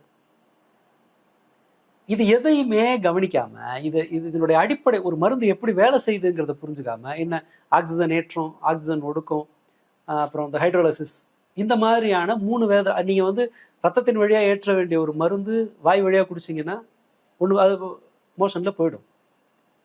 மகத்தான தியாகங்களுக்கு பிறகுதான் இது எல்லாமே கண்டுபிடிக்கப்பட்டிருக்கு. அதுல மோசமானது கண்டுபிடிக்கப்பட்டிருக்கு. LSD ஒரு மருந்தா ட்ரை பண்ணுதான். அந்த போதைப் பொருள் இருக்கு இல்லையா, எலிங்களுக்கு போடும்போது அதுல வந்து அந்த டாக்டர், அந்த ரிசர்ச்சர் வந்து நாக்கில் போட்டுருவாரு. வீட்டில் போய் படுத்தா அப்படியே மூளையில புது புது காட்சியெல்லாம் வருது. ஒரு மாதிரி அவருக்கு ரொம்ப பரவசமா இருக்கு. அதன் பிறகு அது ஒரு சைக்கடலிக். அதை எல்லாருக்கும் கொடுக்கணும் அப்படிங்கிறத எலான் மஸ்க் வரைக்கும் பேசிட்டு இருக்காங்க. அது ஒரு மெடிசனா பயன்படுத்தணும் LSD அப்படின்னு சொல்லி. அஸ் ஆஃப் நோ LSD ஒரு போதைப் பொருள் தான். அது சிக்கல் என்னன்னா, 1 கிராம் நீங்க LSD உருவாக்குனீங்கன்னு வச்சுக்கோங்க, 10,000 டோஸ். அது இந்த ஷீட் மாதிரி இருக்குல்ல, அந்த ஸ்டாம்ப் போதைப் பொருள் இருக்கு இல்லையா, அது என்ன, ஒரு கிராம் LSD சுமாரா 10,000 டோஸ் உங்களுக்கு ஆகும். யோசிச்சு பாருங்க, 1 கிலோ வச்சிருந்தீங்கன்னா போதும், ஒரு 4-5 வருஷத்துக்கு மொத்த ஸ்டேட்டுக்கும் சப்ளை பண்ணும். அந்த மாதிரியான அது ஆக்சிடென்டல் இன்னோவேஷன் தான். பாப்சிமியர் டெஸ்ட் ஆக்சிடென்டலாக கண்டுபிடிச்சது தான். ஒன்றையும் ட்ரையல் எடுத்து அதை இம்ப்ரூவ் பண்ணி, எண்டாஸ்கோப்பி முதல்ல ரொம்ப கஷ்டம், பிடிச்சிட்டு அது வந்து வளையாத ஒரு கம்பி, முன்னாடி ஒரு லைட் இருக்கும், அதோட ஹீட்டில் புண்ணு வரலாம். இது எல்லாத்தையும் வச்சு இருந்த எண்டாஸ்கோப்பி இன்னைக்கு சிம்பிளாக இருக்கு. வயிற்றுக்குள்ள வர்ற காயம் உணவுப் பொருள் டேமேஜ் பண்ணி வர்றது அப்படின்னு நினைச்சிட்டு, அதாவது ஹைட்ரோக்ளோரிக் ஆசிட் ஒரு பிளேடை கரைச்சிடுற அளவுக்கான ஒரு ஆசிட் வயிற்றுல இருக்கு. அந்த ஆசிட் தான் சாப்பாடை உடைச்சு இது பண்ணுது. அந்த ஆசிடை தாங்குற வயிறு, காரமா சாப்பிட்டா வயிறு புண்ணாகும் அப்படின்னு நாம நினைச்சிட்டு இருந்தோம் ரொம்ப காலமா. இல்ல, இது H. pylori ஒரு பாக்டீரியா. இந்த பாக்டீரியா பலருக்கு இருக்கும், ஆனா அது ஒரு பிரச்சனை ஆகுறது சிலருக்கு தான் இருக்கும். எனக்கு H. pylori இருந்தது அது. ஆனா நான் ஃபீல் பண்ண சிம்டம் எல்லாம் அப்படியே. காலையில சாப்பிடாம இருந்தா அல்சர் வரும் அப்படின்றதும் பொய்யா? காலைல சாப்பிடாம இருந்துட்டே இருந்தா இல்ல.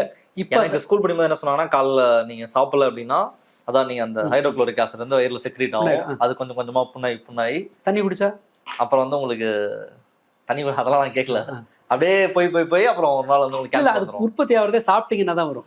ஒரு மினிமம் நீங்க Right. இன்டேக் எடுக்கிறோன்ற போது வரும். சில ரேர் ஃபினாமினா வரலாம், சிலருக்கு அது நடக்கலாம். பிரச்சனை என்னன்னு சொன்னா, இப்போ ப்ரிஸ்கிரைப் பண்ற அந்த 16 மணி நேரம் 18 மணி நேரம் டயட் இதெல்லாம் இருக்கு இல்லையா, அப்படி இருந்துச்சுன்னா என்ன வயிறு ஃபுல்லா வெறும் புண்ணு மட்டும் தான் இருக்கணும். அப்ப தண்ணி குடிச்சிங்கனாலும் அது நடக்க போறது இல்லை, டைல்யூட் ஆயிடும் இல்லையா. ப்ராப்பரா ஒரு நாளைக்கு 3 லிட்டர் தண்ணி குடிச்சிங்கனாலும் ஒரு ஒரு ஒரு மினிமல் இது இருக்கலாம். ஆன ஹோல் நாம சொல்றேன். இந்தியா மக்கள் 3 வேளை சாப்பாடுங்கிறத எப்ப பார்த்திருப்பாங்க? சில நம்பர்கள் வந்து நம்மள வந்து ரொம்ப பயமுறுத்துறாங்க. அதையுமே மாத்துறாங்க. இப்போ 2 வேளை சாப்பாடு தான் தமிழர்களுடைய உணவு.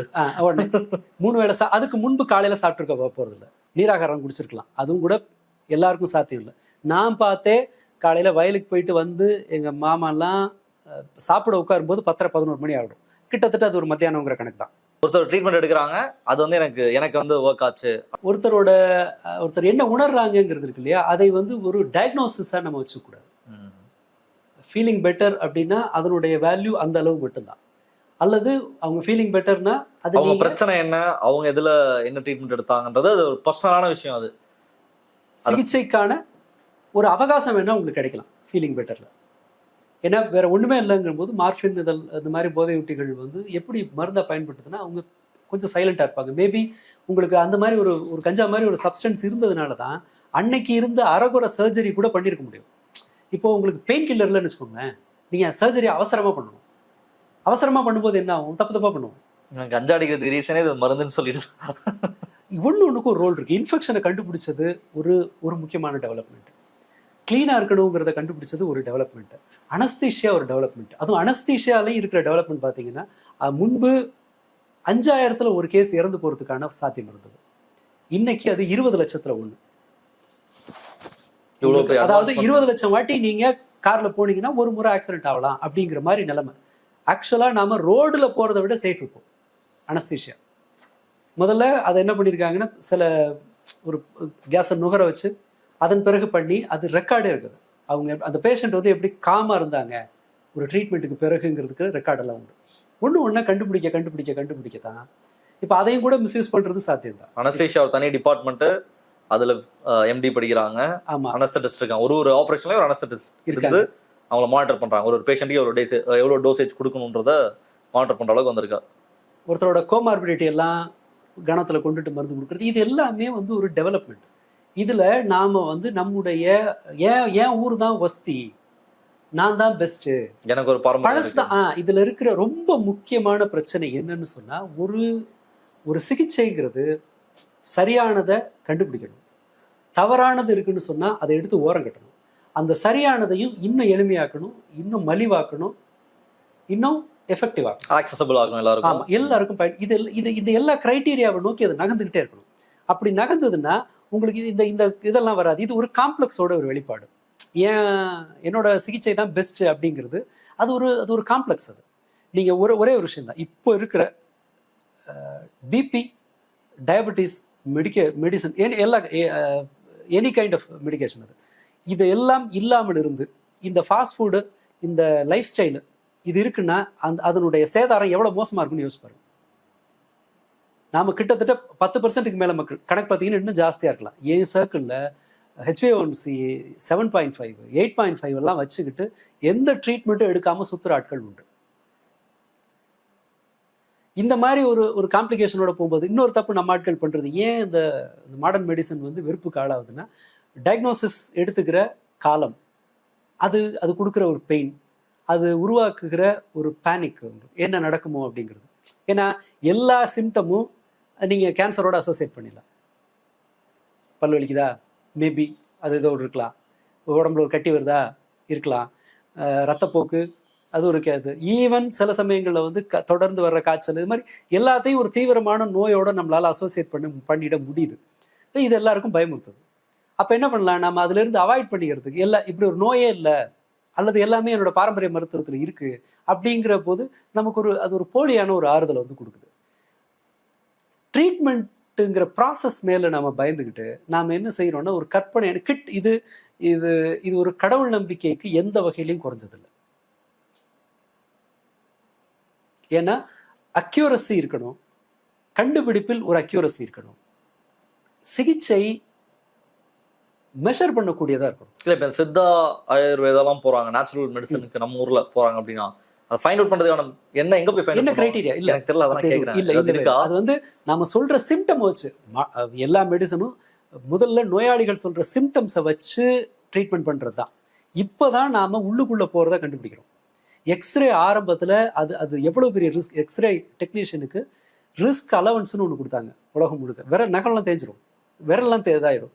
ஏன்னா அதனுடைய கதிரியக்கத்தினுடைய தீவிரத்தன்மை இருக்கு இல்லையா, இன்னைக்கு அது கணிசமா குறைஞ்சாச்சு. அதற்கான இன்னொன்று அந்த ரிஸ்கை எப்படி அவாய்ட் பண்றது அப்படின்னு பார்க்குறோம். நம்ம சொல்றோம்ல, அது லித்தியம் மென்டல் ஹெல்த்துக்கு லித்தியம் மெடிகேஷன் இருக்கு இல்லையா, அது இன்னை வரைக்கும் பயன்படுத்தப்படுது. ஸ்டில் அதுக்கு சைடு எஃபெக்ட் உண்டு.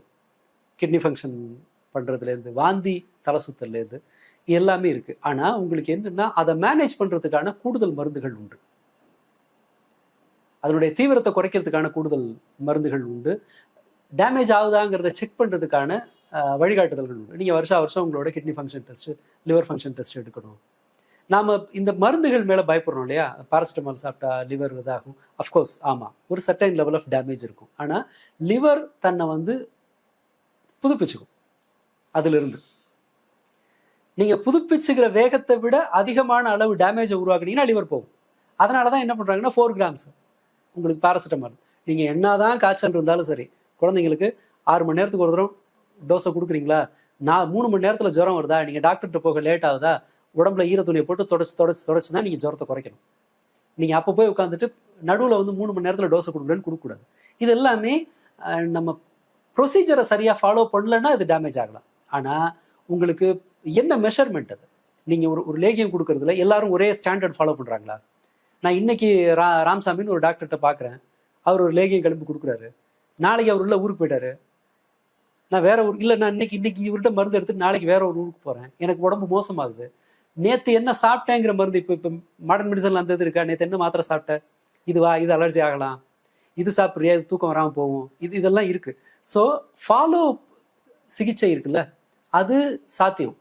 இந்த மாதிரி மருந்துகள்ல என்ன சாத்தியம்? எவ்வளவு பச்சளை குடிச்சீங்க தெரியாது நமக்கு. அது பச்சளை ஒன்று தானா? ராமர் பிள்ளை இருக்கார் இல்லையா, அவரு டெல்லிக்கு போனார் ஐஐடியில நிரூபிக்கிறதுக்காக. நிரூபிக்கிறதுக்கு போகும்போது பார்த்தா ஏரோப்ளேன்ல போய் இறங்குறாரு. 2 நாள் ஆச்சு அவர் அந்த இதுக்கு போகும்போது, அந்த லேபுக்குள்ள போகும்போது போய் பார்த்தா எடுத்து காட்டுற செடியெல்லாம் வந்து பச்சை பச்சையா புதுசா இருக்கு. ஷாக் ஆயிட்டானுங்க. என்ன நீ மெட்ராஸ்ல இருந்து வந்திருக்கிற, நீ உன் ஊர்ல இருந்து செடியை பறிச்சுட்டு வந்திருக்குன்னு 4 நாள் ஆயிருக்கு நேரம், ஃப்ரெஷ்ஷா இருக்கு செடி. ஐயா போய் லோக்கல்ல ஏதோ டெல்லியில போய் அங்கே ஏதோ சுத்தி செடியை பறிச்சுட்டு வந்திருக்காரு, லோக்கல்ல கிடைச்ச செடியை. எக்யூப்மெண்ட்ஸ் எல்லாம் அவனே கொடுத்தான், எக்ஸ்போஸ் ஆயிட்டாரு. அவர் வேற ஏதோ ஒரு மால் ப்ராக்டிஸ் ஏதோ பண்ணாரு, எக்யூப்மெண்ட்ஸ் எல்லாம் கொடுத்தான். அவங்க எக்யூப்மெண்ட்ஸ் கொடுத்தாங்க, ரூமோட வெயிட் வரைக்கும் மெஷர் பண்ணாங்க, இந்த காத்தோட இதெல்லாம் வேற எதுவும் என்ன மாதிரி ரியாக்ட் ஆயிருக்குன்னு செக் பண்றதுக்கு. என்ன ராமர் இப்படி பண்ணிட்டியா அப்படின்னு நாங்களாம் கூட்டு போனவங்க. ஸோ இதை மாதிரி உங்களுக்கு வந்து இதுல அளவை மதிப்பிடுறது கஷ்டம். டயக்னோசிஸ் வந்து கிரைட்டீரியாவே கிடையாது, என்ன இருக்கு ரொம்ப பழசு. வயிற்று வலி, லிவர் கேன்சருக்கும் வலிதான் இருக்கும், அல்லது கேஸ் பிரச்சனைனாலும், அல்லது ஒரு சைக்கோசோமேட்டிக் சிம்டமாவும் இருக்கலாம். எதன் காரணமா வலி இருக்கு? நான் முன்னாடி சொன்ன பாதியில நிறுத்திட்டேன்னு நினைக்கிறேன். எனக்கு பண்ண போது நான் உணர்ந்த சிம்டம்ஸ் வந்து வேற. எனக்கு வயிற்றுல வந்த அறிகுறிகள் வந்து ஒரு ஹெச் பைலரி இன்ஃபெக்ஷனுக்கான அறிகுறி எல்லாம் இல்லை. நான் ஃபீல் பண்ண அறிகுறி முற்றிலும் வேற. டாக்டர் என்ன சொன்னார்னா, இது ஒரு ஆக்சிடென்டலா நாம கண்டுபிடிச்சிருக்கோம் உங்களுக்கு, இது இல்லை, இந்த நோய்க்கு உங்களுக்கு இருக்கிற அறிகுறி எல்லாம் வராது. பட் எனிவே இதை கண்டுபிடிச்சிட்டோம், இதை ட்ரீட் பண்ணுவோன்னு பண்ணாங்க, சரியாயிடுச்சு. நான் குறிப்பிட்ட அறிகுறிகள் வந்து போயாச்சு. ஸோ ப்ராப்ளம் வந்து என்னன்னா, நீங்க ஒன்னொன்னா கண்டுபிடிக்க சரி பண்ணலாம். இதை மாதிரியான ப்ரிசைஸா அண்ட் அதோட சைஸை, ஸ்டேஜை மெஷர் பண்றது, இது எல்லாமே பழைய மருத்துவ முறைகள்ல சாத்தியம் இல்லை. ஒருவேளை அங்கு நாம விரும்புற மாதிரி ஒரு மேஜிக்கல் கியூர் இருக்குன்னு வச்சுக்கோங்களேன், அது சந்தையை வந்து அடையிறதுக்கு 15 வருஷம் பத்தாது, 15 வருஷம் அதிகபட்சம் கிடைச்சிடும். இப்போவும் டயக்னோசிஸை வந்து நோயாளி குறிப்பிடுகிற அறிகுறிகளிலிருந்து பிரச்சனையை கண்டுபிடிக்கிறது இருக்கான்னா இருக்கு. மனநல மருத்துவத்தினருக்கு இன்னைக்கு இருக்கிற பெரிய சேலஞ்ச் எதுன்னு நினைக்கிறீங்க? இதுதான். உங்களுக்கு சொல்றதுல இருந்தா கண்டுபிடிக்க முடியும். ஆனா பிரச்சனை என்னன்னா, பல டிஎஸ்எம்ல பாத்தீங்கன்னா ஒரு அறிகுறி பல நோய்களுக்கு இருக்கும். டிஎஸ்எம்னா அந்த டயக்னோசிஸ்க்கான மேனுவல். அது ஓகே, மென்டல் ஹெல்த்துக்கான அதை அப்பப்போ அப்டேட் பண்ணிட்டே இருப்பாங்க. டிஎஸ்எம்ல பாத்தீங்கன்னா சாமி ஆடுறது அமெரிக்கால ஒரு நோய்க்கான அறிகுறி. இந்தியால அது நோயின்னு கருதக்கூடாது. ஏன்னா அதுக்கு ஒரு கல்ச்சுரல் இம்பாக்ட் இருக்கு. இன்னொன்று வேற டெவலப்மெண்ட் வருதா? நீங்க இதுல லித்தியமுக்கு முன்னாடி கொடுத்த மருந்து தூங்க வச்சாங்க, கஞ்சா கொடுத்தாங்க, ரூம்ல போட்டு அடைச்சாங்க. இப்போ பாத்தீங்கன்னு சொன்னா எஸ்எஸ்ஐஆர்னு சொல்லி நினைக்கிறேன், செலக்டிவ் செரோட்டோனின் ரீஅப்டேக் இன்ஹிபிட்டர்னு சொல்லிட்டு இந்த மருந்து. இது இப்போ இருக்க ரீசெண்ட் மெடிசன் வந்து ஒரு வாரத்துக்கு ஒரு மாத்திரை சாப்பிட்டீங்கன்னா போதும், அது கொஞ்சம் கொஞ்சமா குறையும். இது இப்படி இந்த ப்ராக்ரஸை இந்த இடத்துல நாம ஏதாவது ஒரு மாடர்ன் மெடிசன்ல ஒரு ப்ராக்ரஸ் இருக்குன்னு சொல்ல, ஐ மீன் ஏன்ஷியன்ட் மெடிசன்ல இவர்கள் கொண்டாடுகிற மருத்துவ முறைகள்ல இந்த மாதிரியான ஒரு வளர்ச்சி ஏதாவது ஒரு இடத்துல காட்ட சொல்லுங்களேன். அவங்க என்ன பண்ணுவாங்கன்னா அதை பயன்படுத்திக்குவாங்க. இந்த டயக்னோசிஸ் கிரைட்டீரியாவை பயன்படுத்திக்குவாங்க. பாருங்க, எங்களுக்கு இந்த ரிப்போர்ட் இருக்கு. சில விஷயங்களை ஹைஜாக்கும் பண்ணலாம். நீங்க ரிப்போர்ட்டை மாத்துறதுக்கு என்ன சொல்றது, சும்மா ஜென்ரலா இப்போ திருத்தணிகாசன் அவர் நிறைய போடுவார். பார்த்தீங்கன்னு சொன்னா மொட்டையா லிவர் இன்ஃபெக்ஷன் சொல்றாரு. அதுல ஊறுபட்ட ஸ்டேஜ் இருக்கும். ஒரு வார்த்தையை சேர்த்துக்க வேண்டியது, நோயாளி செத்துருவார்னு சொன்னாங்க அப்படின்னு சொல்லிட்டு. அதுல லிவர் டேமேஜ் ஆகிற கட்டத்திலையும் கூட டேமேஜ் ஆன லிவர்லையும் அதனுடைய அந்த ரத்த கசிவை நிறுத்துறதுக்கான சிகிச்சைகள் உண்டு. ரெண்டையுமே எடுத்துக்கலாம்னு சொல்றது. நேச்சுரல் மெடிசன் கொஞ்சம் எடுத்துக்கோங்க. இவங்க ஒரு செக்டார் இருக்காங்க. ஆக்சிடென்ட் ஆயிடுச்சா, நீ அப்போ வந்து நேச்சுரல் மெடிசன்லாம் நான் சொல்ல மாட்டேன், நேச்சுரல் மெடிசன் ப்ராக்டிஸ் பண்றவங்களே சொல்றேன். அப்போ நீங்க வந்து நேச்சுரல் மெடிசன்லாம் போகக்கூடாது, உடனே போய் சர்ஜரி தான் பண்ணணும். மருந்து இருக்கு, பட் அது வந்து ரொம்ப ப்ராசஸ், ரொம்ப டைம் ஆகும். நீங்க இதுக்கெல்லாம் எமர்ஜென்சிலாம் டப்புன்னு போய் பண்ணிடணும். மற்றபடி சின்ன பிரச்சனையா அதெல்லாம் வந்து நம்மகிட்டயே, நம்ம உணவுலேயே எல்லாமே இருக்கு, சாப்பாட்டுல இருக்கு, இதெல்லாம் நீங்க பண்ணிட்டீங்கன்னா சரியாயிரும் அப்படின்னு சொல்றது.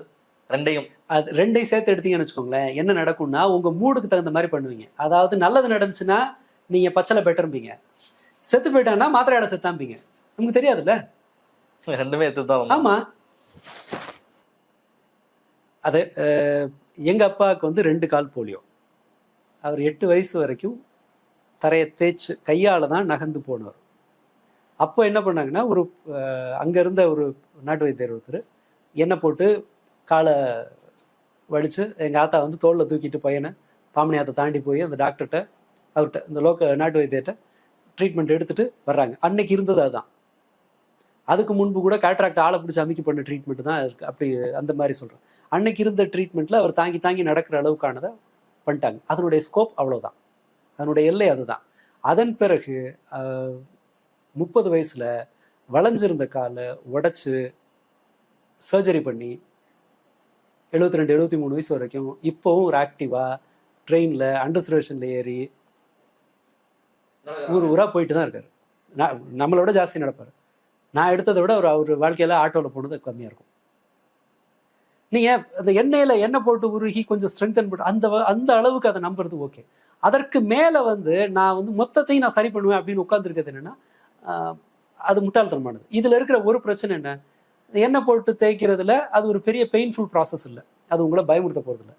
பட் இது எலும்பை உடைச்சு நீட்டுறதுங்கிறது ஒரு கடினமான ஒரு முடிவு. ப்ராசஸ் வந்து ஒரு பெயின்ஃபுல்லான ப்ராசஸ். ஆமா, அது 40 வருஷத்துக்கு முன்னாடிங்கிறது அது இன்னும் கஷ்டமா இருக்கும் உங்களுக்கு. மற்ற ட்ரீட்மெண்ட் இருக்காது. இதெல்லாம் இந்த பிரச்சனை வலி மேனேஜ்மெண்ட்ல இந்த அளவு அட்வான்ஸ்மெண்ட் கிடையாது. ஸோ அன்னைக்கு அப்போ ஐவி ஊசி இருக்குல்ல, மாட்டு ஊசி மாதிரி இருக்கும் தப்பு. அது ஒரு நீங்க பாத்ரூம் போக முடியாது, சோறு திங்க முடியாது, கொசு அடிக்கிறது வரைக்கும் கஷ்டம். இப்போ ஐவி போடுறது வந்து ஒரு இது மாதிரி நைலான் ரோப் மாதிரி இருக்கும், அது ஃப்ளெக்சிபிள், கையை வளைச்சிக்கலாம். இப்போ குழந்தைங்களுக்கு ஐவி போடுறது ஈஸி. ஸோ அது நமக்கு பயம் இருக்குல்ல. அது இன்னொரு பர்சனல் எக்ஸாம்பிள்னா, என் பொண்ணுக்கு அந்த டான்சில்ஸ் சதை வளர்ந்துருக்கு, நல்லா தெரியும், உள்ள தொண்டை ஃபுல்லாக அடைச்ச மாதிரி இருக்கும். 3 வயசுல சொல்லிட்டாங்க ஜாஸ்தியாக இருக்குது, சர்ஜரி பண்ணிடுறது தான் சரி அப்படின்னு சொல்லிட்டு. அப்போ என்னென்னா, நம்ம வழக்கமாக பார்ப்பல, எதுக்கு சும்மா இதுக்கெல்லாம் சர்ஜரி பண்ணுறதா, சின்ன பிள்ளைக்கு வேண்டாம். ஃப்ரீக்வெண்ட்டாக இன்ஃபெக்ஷன் வரும், வருஷத்துக்கு 2 வாட்டி அட்மிட் பண்ணுற மாதிரி இருக்கும். அடுத்த டாக்டர் 4வது டாக்டர் வரைக்கும் சொல்லிட்டாங்க பண்ணிடுங்க அப்படின்னு சொல்லிட்டு. அடுத்தது அவர் என்ன சொன்னா, வாயோட ஷேப் மாறலாம், மூக்கு வழியாக மூச்சு விட மாட்டாங்க, வாய் வழியாக மூச்சு விடும், ஸோ ஈஸியாக இன்ஃபெக்ட் ஆகும். இந்த ரிஸ்க் எல்லாம் நிறைய உண்டு அப்படின்னு சொல்லிட்டு பயத்தினாலேயே அதோட 6 வயசு வரைக்கும் தள்ளி போட்டோம். அதுக்கு கொடுத்த வேலை என்ன தெரியுமா? ப்ராப்பராக அதால் தூங்க முடியாது, சரியாக தூக்கம் இருக்காது, தூக்கம் டிஸ்டர்ப் ஆகிட்டு இருக்கும், ஈஸியாக இன்ஃபெக்ட் ஆகும், வருஷத்துக்கு 2 அட்மிஷனு, ஹெவி ஆன்டிபயோட்டிக் 460 mg வரைக்கும் போனது.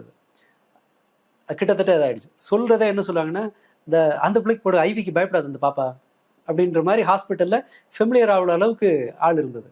ஒரு கடைசியாக இனி போஸ்ட்போன் பண்ணுறதுக்குலாம் இல்லை, பண்ணிடுங்க அப்படின்னு சொல்லியாச்சு. பண்ணின பிறகு கொடுக்குற ஆன்டிபயோட்டிக் குறைஞ்சது இல்லை, ஆல்மோஸ்ட் இல்லை. அதுக்கு வழக்கமாக எடுக்கும் மற்ற குழந்தைகளுக்கு இருக்கிற அளவு அதை விட குறைவு. ஹைட் ஆயிருக்கு, தூக்கம் ப்ராப்பராக இருக்குது. நாங்கள் ஒரு ஒரு 3 நாள், அது ரொம்ப கஷ்டமான ப்ராசஸ். சின்ன 6 வயசு குழந்தைய நீங்கள் சர்ஜரி பண்ணிவிட்டு அந்த இதை என்ன பண்ண முடியாது, அனுப்புறது தியேட்டருக்கு அனுப்புறது கூட்டு வரதே ஒரு பெரிய ப்ராசஸ் அது. அதன் பிறகு அந்த அடுத்த 2-3 நாள் அந்த வழியை தாங்க வைக்கிறது கஷ்டமாக தான் இருந்தது, உண்மைதான்.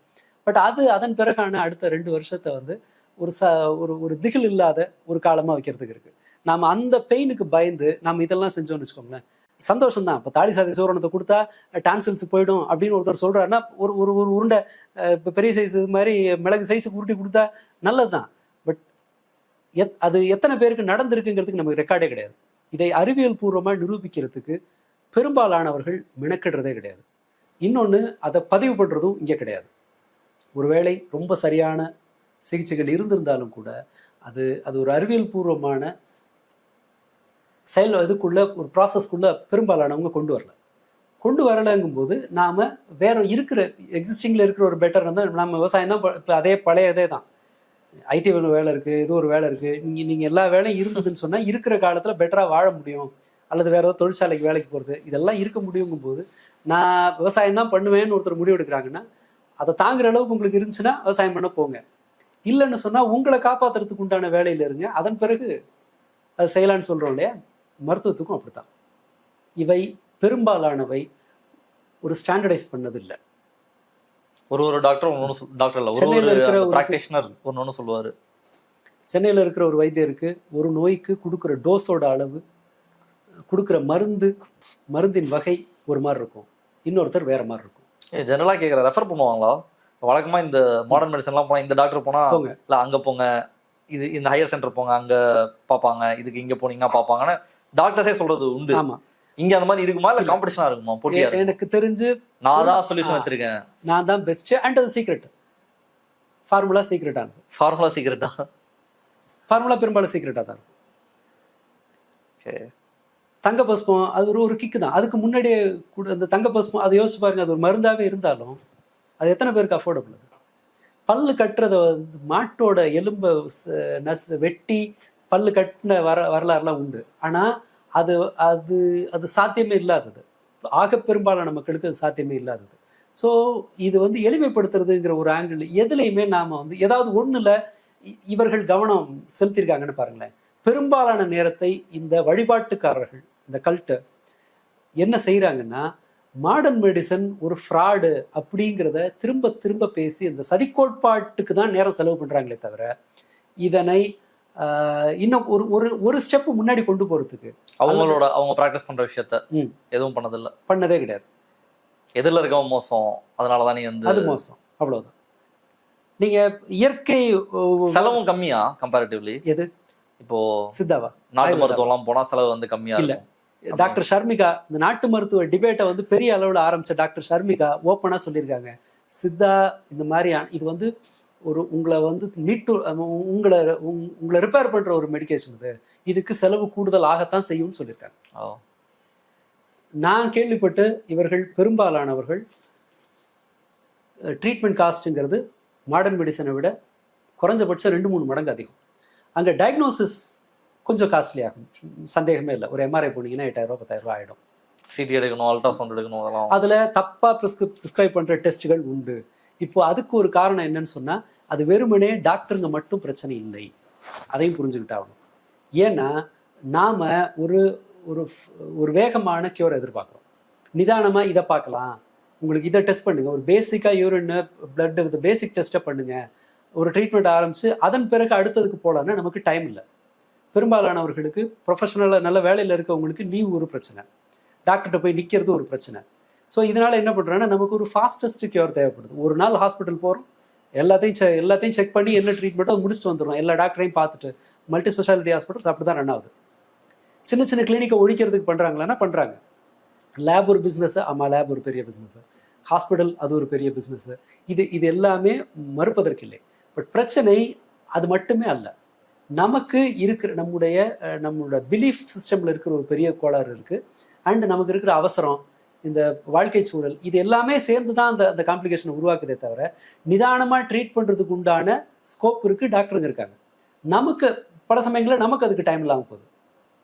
இது இந்த ஒரு க்ரைட்டீரியா ஒரு காரணம். அண்ட் இந்த டெவலப் ஆகி வரும்போது நாம் எல்லாத்துலேயுமே ஒரு சரியான சிகிச்சை, நீங்கள் விரும்புகிற சிகிச்சை ரெண்டும் ஒன்றா இருக்கணும்னு அவசியம் இல்லை. உங்களுக்கு கஷ்டமே இருக்கக்கூடாது, சஸ்பென்ஸே இருக்கக்கூடாது, அந்த உங்களோட நம்பிக்கைக்கு இடையூறு செய்யாததாக இருக்கணும்னு சொன்னால் ப்ராக்டிக்கலாக அது சாத்தியம் இல்லை. ஈவன் இந்த சிகிச்சையில் இந்த மாதிரியான எவிடன்ஸ் பேஸ்ட் மெடிசன்லேயே அப்படிதான் இருக்கும்னு சொல்கிறேன். ஆமாம், அதுலேயும் கூட இவங்களுக்கு என்ன தேவைப்படுதுன்னா, இனி வந்துடாருப்பா டீடாக்ஸ் பண்ணுறேன், லிவர் தாங்க டீடாக்ஸ் பண்ணும். லிவர் தான் நீங்கள் சாப்பிடுகிற உடலுக்கு ஒவ்வாத பொருட்களை அதை உடைச்சு அதனுடைய விஷத்தன்மை முறிக்கிறது லிவர் தான் பண்ணும். நீங்கள் லிவரை போய் டீடாக்ஸ் பண்ணுறது. ஃபைபர் நிறைய எடுத்துக்கங்க அப்படிங்கிறது அது எல்லாருமே சொல்கிறது, ஃபைபர் நிறைய எடுத்துக்கங்க. பட் பிளான்ட்லேருந்து அதை நீங்கள் எடுக்கிறது கஷ்டம், நீங்கள் அதை சப்ளிமெண்ட் எடுக்கிறீங்க. இதை மாதிரி ஒரு சேஞ்சை நான் என்ன சொல்கிறேன்னா, ஒரு இன்டெலிஜென்ஸுங்கிறது இது அல்லது இன்டெலிஜென்ஸோ அல்லது லாஜிக்கல் திங்கிங்கிறது என்னன்னு சொன்னால், அதை கிரிட்டிக்கல் திங்கிங் என்னன்னு சொன்னால், நீங்கள் உங்களோட நம்பிக்கையை எடுத்து ஓரம் வச்சுட்டு உண்மையை ஒப்புக்கொள்வதற்குல்ல, உண்மையை கண்டடைவதற்குல்ல, அதுதான் கிரிட்டிக்கல் திங்கிங். எனக்கு 1000 இருக்கலாம், இது என்னை இந்த நோய் ஒன்றுமே பண்ணாது அப்படின்னு எனக்கு என் மனசு ஆள் மனசு அதை சொல்லலாம். பட் பிரச்சனை என்னன்னா, இல்லை இது ஒரு லைஃப் த்ரெட்டிங் இல்னஸ், இதற்கு நான் சிகிச்சை எடுத்தாகணும். அது பாசிட்டிவாக முடியலாம் அல்லது நெகட்டிவாக முடியலாம், ஏதோ ஒன்று இருக்கலாம். பட் இதுக்கு இருக்கிற ஒரே தீர்வு தான் நோயோட போராடுறதுங்கிறத விடவும் அல்லது ஒரு சஸ்பென்ஸில் வாழ்றதுங்கிறத விடவும் ஒரு ட்ரீட்மெண்ட் எடுக்கிறது தான் சரி அப்படின்னு முடிவு வர்றோம்ல. இது கிரிட்டிக்கல் திங்கிங். இது எப்போ வரும்னு சொன்னால், நீங்கள் உங்களுடைய நம்பிக்கையை ஸ்ட்ரிக்டாக இல்லை, நான் இதிலேருந்து போக முடியாது, நான் அடுத்தது செய்வேன், இதுக்கு என்ன வழி உண்டு, அதில் இருக்கிற பாசிபிள் ரிஸ்க்கை, அந்த மெஷரபிள் ரிஸ்க்கை எடுக்கிறது வேற. ஒரு மருந்து ஒத்துக்காமல் போகுது அப்படின்னா அதுக்கு எப்படி சரி பண்ணுறதுன்னு வேற ஒரு ட்ரீட்மெண்ட் இருக்கும், வேற ஒரு ப்ராசஸ் இருக்கும். அதாவது உங்களுக்கு மாடர்ன் மெடிசன்ல இருக்கக்கூடிய சந்தேகத்தை அல்லது காம்ப்ளிகேஷன் நீங்க அது கூட தான் ஃபைட் பண்ணி தெரிஞ்சுக்கணும். அதுக்கு மாற்றான இன்னொரு மருத்துவத்திட்ட போறன்றது இன்னும் அப்சர்டான விஷயம். அது என்னன்னா, உங்களுக்கு சில இடத்துல நீங்க ட்ரையல் எடுக்கலாம், நான் மறுக்கல. ஒரு ஸ்கின் ஏதோ ஒரு பிரச்சனை வருது, அது கொடுக்குற மருந்து மோஸ்ட் ப்ராபப்ளி அது ஒரு டாக்ஸிக் சப்ஸ்டன்ஸ், நம்பிக்கை அடிப்படையில் ஏற்கனவே போனாங்க, ஒன்றும் இல்லை, நீங்கள் அதை எடுத்து பார்க்குறீங்க, ஒத்து வரல, அடுத்து இங்கே வர்றீங்க, வெல் அண்ட் குட். சளி தொடர்ந்து சளி பிடிக்குது, நீங்கள் எதோ எடுக்கிறீங்க, சரியாயிடுச்சுன்னா விட்டுறீங்க, தன்னால் சரியாச்சோ மருந்தால் சரியாச்சுன்னா விட்டுறீங்க, ஓகே. பட் இன்னொன்று, உங்களோட ஸ்ட்ரெஸ்ஸுக்கு உங்களுடைய ஈஸியாக சளி பிடிக்கிறது இதுக்கெல்லாம் ரோல் இருக்குது. உங்களோட டைஜஷன், நீங்கள் உணர்கிற பெயின், இந்த மாதிரியான மூளை எமோஷனாக எக்ஸ்பிரஸ் பண்ண முடியாததை உடல் வலியாக அது பண்ணும். முதுகு வலி ஸ்ட்ரெஸ்னால வரலாம், வயிற்று வலி ஸ்ட்ரெஸ்னால வரலாம், தலைவலி, இங்கெல்லாம் வர்ற தலைவலி மோஸ்ட் ப்ராபப்ளி ஸ்ட்ரெஸ்னால இருக்கலாம். ஈஸியாக சளி பிடிக்கும், ஈஸியாக ஸ்கின் இன்ஃபெக்ஷன் ஆகும். ஏன்னா உங்களோட இம்யூன் சிஸ்டம், நீங்கள் அதிகப்படியான மனப்பதட்டத்தில் இருந்தீங்கன்னா உங்களுடைய எதிர்ப்பு சக்தி கொஞ்சம் வீக் ஆகும். எதிர்ப்பு சக்தி வீக் ஆகுனா ஈஸியாக சளி பிடிக்கும். ஒருவேளை நீங்கள் ஒரு ட்ரீட்மெண்ட் எடுத்துட்டோம், நான் நல்லா இருக்கேன் அப்படின்னு ஃபீல் பண்ணுறீங்க, ஸ்ட்ரெஸ் குறையுது, ஆட்டோமேட்டிக்காக இம்யூன் சிஸ்டம் டெவலப் ஆகும், நீங்கள் நல்லா இருக்க போகிறீங்க. அப்படி ஒன்று மேஜிக்கலாக அது ஒன்று நீங்கள் விரும்பாத நீங்கள் நடந்துருச்சுன்னா ஓகே. அதுக்கு மேலே எந்த இடத்துல ட்ரையல் எடுக்கிறது அப்படிங்கிறதுல நமக்கு ஒரு ஒரு குறைந்தபட்ச தர்க்க அறிவு இருக்கணும். ஹெச்ஐவிக்கு நான் போய் இயற்கை மருந்து எடுப்பேன். வீரப்பன் கூட எழுதுனதை நான் சின்ன பிள்ளை இருக்கும்போது படிச்சிருக்கேன். கோபால் போய் எடுத்தார்ல, கருங்குரங்கு ரத்தம் குடிச்சா எய்ட்ஸ் சரியா போயிடும் அப்படின்னு சொல்லி எழுதியிருக்காங்க. இப்போ பண்ணீங்கன்னா கருங்குரங்கே இருக்காது, ஹெச்ஐவிக்கு தான் மருந்து. நான் காண்டாமிருகத்தெல்லாம் அப்படிதான் கொண்டானுங்க. அப்படியா? ஆமா, அதோட கொம்பு உடம்புக்கு நல்லதுன்னு சொல்லிட்டு புளி ஏன் கொள்றானுங்க, புளியோட எலும்பு இதெல்லாம் எடுத்து மருந்து செய்கிறேன்னு சொல்லி இந்த சைனீஸ் மெடிசன்னால அழிஞ்சது தான் அது. கொல்லப்பட்ட அரிய வகை இதுல மிருகங்கள் எல்லாமே இப்படி வந்தது தான். இந்த மாதிரி பல மிருகங்கள் கொல்லப்பட்டிருக்கு. வீரப்பன் சொன்னதை கேட்டுக்கிட்டு நான் ஹெச்ஐவிக்கு மருந்து கண்டுபிடிக்கணும்னா குரங்கே இருந்திருக்காது, மொத்த குரங்கே அழிச்சு முடிச்சிருப்பாங்க. ஸோ இது எல்லாமே வெறுமனே நம்பிக்கையிலேருந்து வர்றது. எவிடன்ஸ் பேஸ்டுன்னா அது சிரமமாக தான் இருக்கும். ஸோ ஒரு சினிமா பார்க்குறது ஈஸி, ஸ்கூல் படிக்கிறது கஷ்டம். குழந்தைகிட்ட சாய்ஸை கொடுத்துட முடியுமா? சினிமா என்ன கேடு, சினிமா தானே போகிறாங்க. ஏன் படித்தவங்களாம் வேலைக்கு போயிட்டானா? ஸ்கூலெல்லாம் திருடுறாங்க, ஏன் ஸ்கூலுக்கு போகணும்? படித்தவன் தான் நிறைய திருடுறான், ஏன் படிக்கணும்? இந்த மாதிரி லாஜிக்கை சொன்னால் ஒருத்தனை என்ன சொல்லுவீங்க? நான் சினிமா பார்க்குறத தப்புன்னு சொல்லலை, குழந்தைங்க சினிமா பார்க்குறதையும் தப்புன்னு சொல்லலை. பட் பிரச்சனை டிபேட் வந்து ஸ்கூலா சினிமாவான்னு வரும்போது என்ன உங்கள் சாய்ஸ்? ஸ்கூல் தான் ஆப்வியஸா. அதை மாதிரி தான் நம்ம இங்கேயும் வச்சுக்கணும்னு சொல்கிறேன். இன்னொன்று, பல சமயங்களில் இந்த வழிபாட்டு மனோபாவம் என்ன செய்யுதுன்னா, ட்ரீட்மெண்ட்டுக்கு போகிற ஒருத்தனை பிடிச்சி நிறுத்தி அவனை வேற ஒரு திசையில் அந்த கோல்டன் அவரை நம்ம மிஸ் பண்ணுறோம். இந்தியாவிலேயே இது சரி பண்ணுறதுக்கான வாய்ப்பு உண்டு. நீங்கள் ப்ராப்பராக எல்லா மருத்துவர்களும் கேஸ் ஸ்டடி மெயின்டைன் பண்ணாலே, அதை வந்து ஒரு இன்டகிரேட் பண்ணி எல்லாம் ஒன்று சார்ந்து இருக்கிற மாதிரி ரெக்கார்டை ப்ராப்பராக பண்ணாலே நம்ம நிறைய விஷயங்களை கண்டுபிடிக்க முடியும். அதில் ஒரு பலவீனம் இருக்குது, அதெல்லாம் ஒத்துக்கலாம், இருக்கிற பிரச்சனையெல்லாம் ஒத்துக்கலாம். ஆனால் இந்த நம்பிக்கை இருக்குல்ல, இதெல்லாமே மோசங்கிற ஒரு குருட்டாம்போக்கில் அடிக்கிற அந்த தாக்குதல் இருக்கு இல்லையா, அது என்ன செய்யுதுன்னா இப்போவும் கூட நான் பேசுறது, நான் இதுக்கு இந்த ட்ரீட்மெண்ட்டுக்கு தான் போவேன், ஹிமாலயன் மெடிக்கேஷன் தான் எடுப்பேன் அப்படின்னு போறவர்களை குறுக்க விழுந்து தடுக்கிறது இல்லை நம்மளோட நோக்கம். குழப்பத்தில் இருக்காங்கல்ல, அவங்களுக்கு இன்னொரு சைடு நாம சொல்லாமல் இருக்கக்கூடாதுங்கிறதுனால சொல்றது. மற்றபடி இதை நான் எடுத்தே தீருவேன் அப்படின்றவங்கள நாம எண்ட் ஆஃப் த டே ஒரு சிகிச்சைங்கிறது நோயாளி முடிவு பண்ண வேண்டியது. ரொம்ப பிடிவாதமா அதெல்லாம் முடியாது. நான் வந்து சஜஸ்ட் தான் பண்ண முடியும், சாய்ஸ் வந்து அவங்களோட தான். நான் ஆயுர்வேதா தான் எடுப்பேன், நான் இந்த சித்தர்கிட்ட தான் போவேன், 2 வாட்டி அரெஸ்டான சித்தர்கிட்ட தான் போவேன், கொரோனாக்கு மருந்து இருக்கு என்கிட்ட, சீனா வந்து மருந்து வாங்க போகுதுன்னு சொல்லி ஒரு சித்தர் ஜெயிலுக்கு போயிட்டு வந்து திரும்பவும் அதே தான் சொல்றாரு. இப்போ என்ன பண்ணிட்டாருன்னா, கொரோனாலேருந்து அப்படி ஜம்ப் ஆகி மஞ்சக்காமால கேன்சருக்கெல்லாம் வந்துட்டாரு. என் சிகிச்சையில் கேன்சர். கல்ச்சுரலா இவர்களை நிராகரிப்பதிலும் நம்ம எல்லாருக்குமே ஒரு பிரச்சனை இருக்கா? ஏன்னா இப்போ ஆயுஷ் மினிஸ்ட்ரி கவர்மெண்ட் தான் நடத்துறாங்க, அவங்க அதை அங்கீகரிச்சு தான் நடத்துறாங்க. அதற்கான ஃபண்ட்ஸ் ஒதுக்கப்படுவது, அதற்கான செட்டிங்லாம் இருக்கிறது கவர்மெண்ட் தான் பண்ணி கொடுத்துருக்கு. இப்போ நிலவேம்பு கஷாயம் நம்ம ஊர்ல கொரோனாக்கு வந்து, இப்போ எனக்கு கொரோனா வந்துச்சு, எனக்குமே நிலவேம்பு கஷாயம்லாம் கொடுத்தாங்க. முட்டை சாப்பிடணும், டேப்லெட்ஸ்லாம் ஒரு நாளைக்கு இவ்வளோ டேப்லெட்ஸ் போடணுன்றது இருந்தது. நிலவேம்பு கஷாயம் காலைல கண்டிப்பாக குடிக்கணும், அதுவும் கவர்மெண்ட் தான் ப்ரொசைட் பண்ணியிருந்தாங்க. அப்போ ஒன்றுக்கு ஒன்று சப்போர்ட் பண்றது இருக்குல்ல, இது வந்து அப்போ கல்ச்சுரலா இதை வந்து நம்ம நிராகரிப்பதற்கோ அல்லது இல்லை அப்படின்னு சொல்வதற்கோ, இப்போ கவர்மெண்ட் வந்து ஒரு குழு ஃபார்ம் பண்றாங்க, கொரோனாக்கு வந்து என்ன பண்ணலாம், என்ன ட்ரீட்மெண்ட் கொடுக்கணும்னு சொல்லும் பொழுது அங்கே சித்தாவை இன்க்ளூட் பண்றாங்க, அங்கே தான் நிலவேம்பு கஷாயமும் வருது. இப்போ கல்ச்சுரலாவே மக்களுக்கு, அரசு எல்லாத்துக்குமே நம்மளுடைய அந்த பாரம்பரிய மருத்துவம்னு சொல்லக்கூடிய மருத்துவத்தை நிராகரிப்பதுல ஒரு பிரச்சனை இருக்கா? கண்டிப்பா இருக்கு. ஆமா, நீ நம்மளோட மரபை மீற, தமிழர் சிகிச்சையை வந்து நீ புறக்கணிக்கிறேன்னு சொல்லிட்டு எனக்கு அப்பவே பெரிய டவுட் இருந்துச்சு. இவ்வளவு பெரிய பாப்புலேஷனுக்கு நிலவேம்பு கொடுக்குறேன்னா நிலவேம்பு இருக்கா? அவ்வளவு அதோட உற்பத்தி எங்க விளையுது, யாரு பண்றா? ஆல் ஆஃப் அ சடன் அதுக்கு டிமாண்ட் ஒன்று உருவாகுது. எப்படி இவ்வளவு பேருக்கு சப்ளை பண்றீங்க? எத்தனை பாராசிட்டமால் மாத்திரை உற்பத்தி பண்ணோம் அப்படிங்கிறதுக்கு ரெக்கார்ட் இருக்கு. கொரோனா டைம்ல இந்த பயங்கர ப்ரொடக்ஷன் நடந்தது, ரா மெட்டீரியல் எல்லாத்தையும் நீங்கள் ட்ராக் பண்ண முடியும். இந்த இடத்துக்கு நமக்கு ட்ராக்கிங் மெக்கானிசம் இல்லையா? நிலவேம்பு தானா நீங்கள் எப்படி நம்புவீங்க? பாராசிட்டமால் கூட அட்லீஸ்ட் சந்தேகப்படுறது நீங்கள் எடுத்து செக் பண்ணலாம், எங்கே லேப்ல ஒரு இது கம்பேர் பண்ணுறது கொண்டு இருக்கும் ரெண்டு இதில் அப்படி ஒரு வாய்ப்பே இல்லையே. உங்களுக்கு வந்தது ப்ராப்பர் தானான்றது இந்த குழப்பம் இருக்குல்ல. ஸ்டாண்டர்டைஸ் பண்ணுறது கேட்டால் என்ன பண்ணுவாங்கன்னா, நீ ஸ்டாண்டர்டைஸ் பண்ணுவாங்க. எல்லாரும் ஒரு ஆராய்ச்சியில் இருந்தவன் தன்னுடைய முயற்சியில் அதை செஞ்சான். வீட்டில் உட்காந்துக்கிட்டு நீ செய்யன்னு அதை சொல்லலை, பல மருந்துகளை தான் பயன்படுத்தி டெஸ்ட் பண்ணாங்க. நிறையா அந்த டாக்டர்ஸே போட்டு பல மருந்துகள் தான் கன்சியூம் பண்ணி பார்த்தாங்க. அல்லது அது ஏதோ ஒரு வகையில் இந்த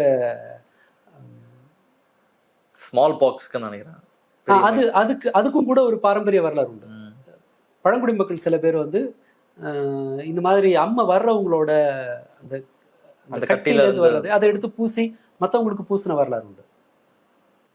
அதன் மூலமா தடுத்தது உண்டு. எல்லாத்தையும் ஒரு சரியா இருக்குன்னு வச்சுக்கோங்களேன். இப்போ ஒர்க் அவுட் ஆகுதுன்னா அதை எந்த முதலாளி நிராகரிப்பான்? யோசிச்சு பாருங்க. என்ன சொன்னாங்க, பெட்ரோல் காரோட லாபி வந்து ரொம்ப பெருசு, அவங்க வந்து புது இன்னோவேஷன்ஸை வரவேற்க மாட்டாங்க, அதை வந்து ஒழிச்சிருவாங்க. நானே கேட்டிருக்கேன் அந்த மாதிரி ஒன்று. இந்த இன்னைக்கு ஈவி வந்து அதை காலி பண்ணிட்டு அடுத்ததுக்கு போயிட்டு இருக்கு. ஈவியை தடுக்கிறது என்னன்னா அதோட ஓன் சேலஞ்ச் தான். இந்தியாவில் ஈவி இதுவாயிடுது. அப்படியா? நிறைய இஷ்யூஸ் இல்லை, இங்கே ஒவ்வொருத்தருக்கும் ஒரு மாதிரி பிரச்சனை வருது. இந்தியாவில் சார்ஜிங் ஸ்டேஷன்ஸ் இல்லை. ஒருத்தர் எனக்கு ஃப்ரெண்ட் இருந்தாரு, ஒரு ஈவி பைக் தான் வச்சிருந்தாரு. எனக்கு தெரிஞ்சு அந்த பைக்கர் ஓட்டு போனதும் தள்ளிட்டு போனதும் அதிகம். அப்படியா? ஏகப்பட்ட பிரச்சனை வரும். அந்த சார்ஜ் போறது, அந்த பேட்டரி தூக்கிட்டு சுத்துறது, நம்ம மெக்கானிசம்லாம் இல்ல. வச்சிருக்காரு, ஈவி பைக் தான் வச்சிருக்காரு. ஓகே, 4 வருஷமா சேனல்கள்லாம் அதுல தான் போறாரு. யாரு? Suman Kavi. Okay okay okay. இப்ப நம்ம இதுல நிகழ்ச்சியில பேசுறாரு, அவரை பாத்துருக்கேன். அவர் ஈவில தான் போறாரு. கேட்டா 4 வருஷமா போறேன்றாரு. Okay okay. சோ எல்லாருக்கும் ஒரே இது இல்ல. பட் நம்மளோட அந்த அந்த அதற்கு தகுந்த மாதிரியான ஊர் இல்ல, அதனால அது ஒரு சேலஞ்சா இருக்கே தவிர ஒரு புதிய கண்டுபிடிப்பு ரீப்ளேஸ் பண்ணிட்டு இருக்கு இல்ல. இதை விட மலிவான ஒண்ணு வந்ததுன்னு சொன்னா அது இதை ரீப்ளேஸ் பண்ணும். மலேரியா மருந்துக்கு மாதிரிதான். பழைய மருந்து ஆயிரக்கணக்கான வருஷமா பயன்படுத்தின ஒரு மருந்து அடுத்த ஸ்டேஜுக்கு வந்துச்சு. அது தேவையில்லைன்ன போது இன்னொரு மருந்து வந்துச்சு. அது 2015 கண்டுபிடிச்சது. அதுக்கு தான் இதெல்லாம் கொடுத்தாங்க, நொபேல் பிரைஸ் எல்லாம் வேற கொடுத்தாங்க சைனீஸ் சயின்டிஸ்ட் ஒருத்தருக்கு. ஸோ நாம் பரிந்துரைப்பது எல்லாமே உடல் நலம் அப்படின்னு வரும்போது நாம நம்முடைய தர்க்க அறிவை முதல்ல நம்பணுமே தவிர நம் பயத்துக்கும் நம்முடைய மரபான நம்பிக்கைகளுக்கும் முக்கியத்துவம் கொடுக்கக்கூடாது. அல்லது எந்த அளவுக்கு உங்களோட ரிஸ்க் டேக்கிங் எபிலிட்டி எந்த அளவுக்கு இருக்கணும்னு சொன்னா உங்களோட உயிரையோ அல்லது இன்னொருத்தரோட உயிரையோ பணையம் வைக்கிற மாதிரி இருக்கக்கூடாது. அடுத்தவனை ஒரு கினியாபிக் மாதிரி நாம பயன்படுத்தக்கூடாது. அது அவங்களோட இதுக்கு இதை வந்து முதல்ல டயக்னோசிஸ்ங்கிறது அதை புறக்கணிக்க வேண்டியது இல்லை. பல சமயங்களில் நீங்கள் செகண்ட் கன்சல்டேஷன் போகலாம். ஆனால் ஒரு நோயை சரியான வகையில் கண்டுபிடிக்கிறதுங்கிறது முதல்ல முக்கியம். அது என்னன்னு கண்டுபிடிச்சிங்கன்னா ட்ரீட்மெண்ட் ரொம்ப சிம்பிள். பல சமயங்கள் மோஸ்ட் ப்ராபப்ளி எல்லா இதுலையும் இல்லை. அண்ட் இந்த சூழல்னால வர்ற டேமேஜுங்கிறது அதுக்கும் நம்முடைய சாப்பாட்டுக்கும் பெரிய சம்மந்தம் இல்லை. கதிரியக்க பொருட்கள் தாய்ப்பாலில் வட இந்தியாவில் கண்டுபிடிக்கப்பட்டு இப்போ ஒரு பிரச்சனையாக இருக்குது. ஸோ சூழல் கண்டாமினேட் ஆகுறதுங்கிறது அது முதலாளித்துவத்தினுடைய பேராசைக்கு கொடுக்குற விலை. அதையும் இதையும் போட்டு குழப்பிக்கிறதுக்கு அவசியம் இல்லை. ஸோ அண்ட் மோர் ஓவர் இது எல்லாத்துலேயும் உங்களுக்கும் எனக்கும் கண்ட்ரோலே கிடையாது. நீங்கள் கிளம்பி போய் கிராமத்தில் உட்காந்துட்டு பச்சளை சாப்பிட்டாலும் இந்த டாக்ஸிக் என்வாயர்மெண்ட்டுங்கிறது உங்களிடமிருந்து விலக போகிறது இல்லை. ஸோ அப்படி இருக்கும்போது அதற்கான ப்ரூவன் வழிகள், நிரூபிக்கப்பட்ட வழிகளில் மட்டும்தான் நாம் அதற்கான சிகிச்சை எடுக்கணுமே தவிர அண்டு ஒரு டிசபிலிட்டி லெவலுக்கு போய் நாம் நம்முடைய அது ஒரு புலம்புற மாதிரி நம்மளை வச்சுக்கூடாது. ரொம்ப போர் அடிக்குதுன்னா இந்த வரலாறு கொஞ்சம் பார்க்க சொல்லுங்க. மெடிசன் எப்படி டெவலப் ஆயிருக்குன்னு. இன்னைக்கு தேதியில 1950 உலகம் முழுக்க பயன்படுத்தப்பட்ட சிகிச்சையை நான் இன்னைய ஸ்டேஜில் நான் போய் எடுத்தேன்னா நான் செத்து போடலாம்.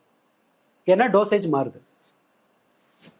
பாராசிட்டமால் 500 mg ஜுரத்துக்கு பரவலாக பயன்படுத்தப்பட்ட காலத்திலிருந்து கிளம்பி வந்து நான் 650 வந்து நம்ம நிற்கிறோம். நானே 500 18 வயசுக்கு பிறகு 500 எடுத்துக்கிட்டு இருந்த காலம் போய் இப்போ 650 தான். ஏன்னா ஜுரம் முன்பை விட தீவிரமாகுது, மருந்து அடுத்த லெவலுக்கு போகுது. அன்னைக்கு இருந்த உலகமே அடுத்த கட்டமா போனதுக்கு அப்புறம் அன்னைக்கு இருந்த எக்ஸ்ரே இன்னைய விட மோசமானது.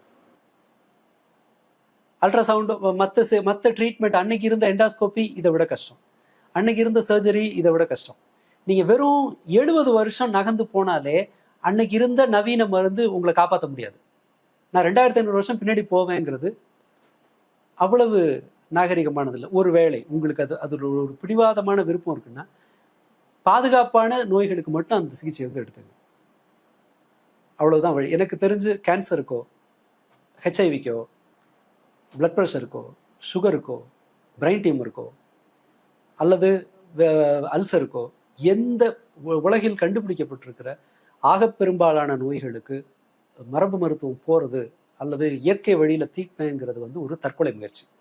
உலகம் எங்கேருந்து எங்க வந்திருக்குன்னா எல்லா நோய்களும், பெரும்பாலான நோய்கள் ஒரு மரண தண்டனை அப்படிங்கிற சூழல்ல இருந்து அதை காப்பாற்றலான்றது வந்திருக்கு.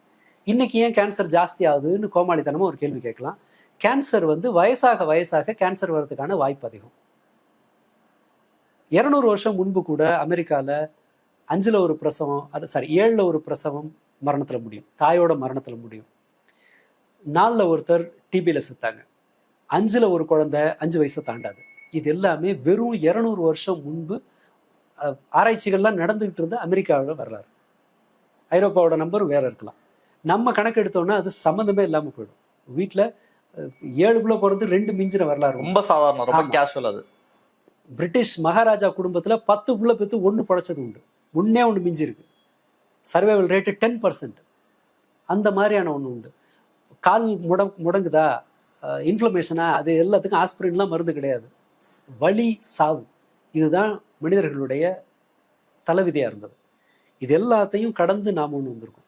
அண்ட் அப்பவும் கூட இது அத்தனையும், இது பெரும்பாலான சிகிச்சைகள் அதனுடைய வேறுங்கிறது பாரம்பரியமாக ஒவ்வொரு ஊரில் ஒரு ட்ரீட்மெண்ட்டை பண்ணிகிட்டு இருந்தாங்க. அதை ரெக்கார்ட் பண்ணாங்க. அதில் வேண்டாததை கழிச்சு கட்டிட்டு வேண்டியதை வச்சுக்கிட்டு அப்படி டெவலப் ஆகி வந்தது தான். சர்ஜரி இன்னைக்கு காப்பாற்றிட்டு இருக்கிறது உலகம் இருக்குல்ல, அதுக்கு அது ஒரு அதை ரொம்ப அண்டர் எஸ்டிமேட் பண்ணி வச்சுருக்கோம். சிகிச்சைகள், அறுவை சிகிச்சைங்கிறது வந்து வெறுமனே உயிரை காப்பாற்றுறதுங்கிறது மட்டும் இல்லை, உங்களுக்கு அது இயல்பு வாழ்க்கையை மீட்டு கொடுத்துருக்கு. சர்ஜரி நீங்கள் விரும்பினதை சாப்பிடலாங்கிற காலத்தை கொண்டு வந்துருக்கு. மருந்தும் சிகிச்சைகளும் நீங்கள் வெறுமனே உயிரை மட்டும் காப்பாற்றலை, நீங்கள் ஆசைப்பட்டதை சாப்பிடலாம், நீங்கள் பார்க்கலாம். அன்னைக்கு பார்வை போச்சுன்னா போனது தான், ட்ரீட்மெண்ட்டே கிடையாது. சுகரில் பார்வை போதா போகுது தான். வழி இல்லாமல் அன்னைக்கு பார்வை இல்லாமல் போனாங்க, வழி இல்லாமல் அன்னைக்கு கிட்னியை தொலைச்சாங்க, வழி இல்லாமல் அன்னைக்கு லிவரை தொலைச்சாங்கன்றது போய் இன்னைக்கு வம்புக்கு போய் நான் கண்ணை இழப்பேன், வீம்புக்கு நான் லிவரை டேமேஜ் பண்ணிக்குவேன், ஏதாவது ஒன்று தின்னுட்டு நான் என்ன ஸ்பாயில் பண்ணிக்குவேன். நீங்க சொல்ற இந்த டிசீஸ்க்கு தான் போறாங்க, லிவரை காப்பாற்ற. அது அன்னைக்கு நோய்கள் ஒரு மரண தண்டனை, இன்னைக்கு இவங்களா தேடிக்கிறது வந்து ஒரு தற்கொலை முயற்சி. நான் இதை தான் டிஃபரன்ஷியேட் பண்ண விரும்புகிறேன். மற்றபடி ஒரு ஒரு ஒரு ப்ராக்டிஸ்ல ஏதாவது இருக்கு, உங்களுக்கு ஒரு திருப்தி தருதுன்னா ஒரு எல்லை வரைக்கும் அதுல மினிமல் ரிஸ்க்ல நீங்க போய் அப்ரோச் பண்ணிக்கிறதுல பிரச்சனை கிடையாது. சர்வரோக நிவாரணி இதுதான் அப்படின்றதுதான். இன்னொன்னு பிடிச்சிக்கிட்டு சும்மா சம்பந்தம் இல்லாம பிசினஸ் பண்றாங்க, கொள்ளையடிக்கிறாங்க, இவங்க தான் நோயையே உருவாக்குறாங்க. இத மாதிரியான பிரச்சாரங்கள் என்ன செய்யும்னு சொன்னா போறவங்களை நோக்கி போக விடாது. மக்கள் முடிவு எடுக்கிறதுல என்னன்னு சொன்னா ஒரு ஒரு 70-80% மக்கள் வந்து என்ன பண்ணுவாங்கன்னா பாப்புலர் பிலீஃப் என்னவோ அதை தான் எடுத்துப்பாங்க. இந்த கும்பல்லாம் சேர்ந்து ஒரு பெரிய ஒரு பாப்புலர் ஒப்பீனியனை உருவாக்கிடுறாங்க.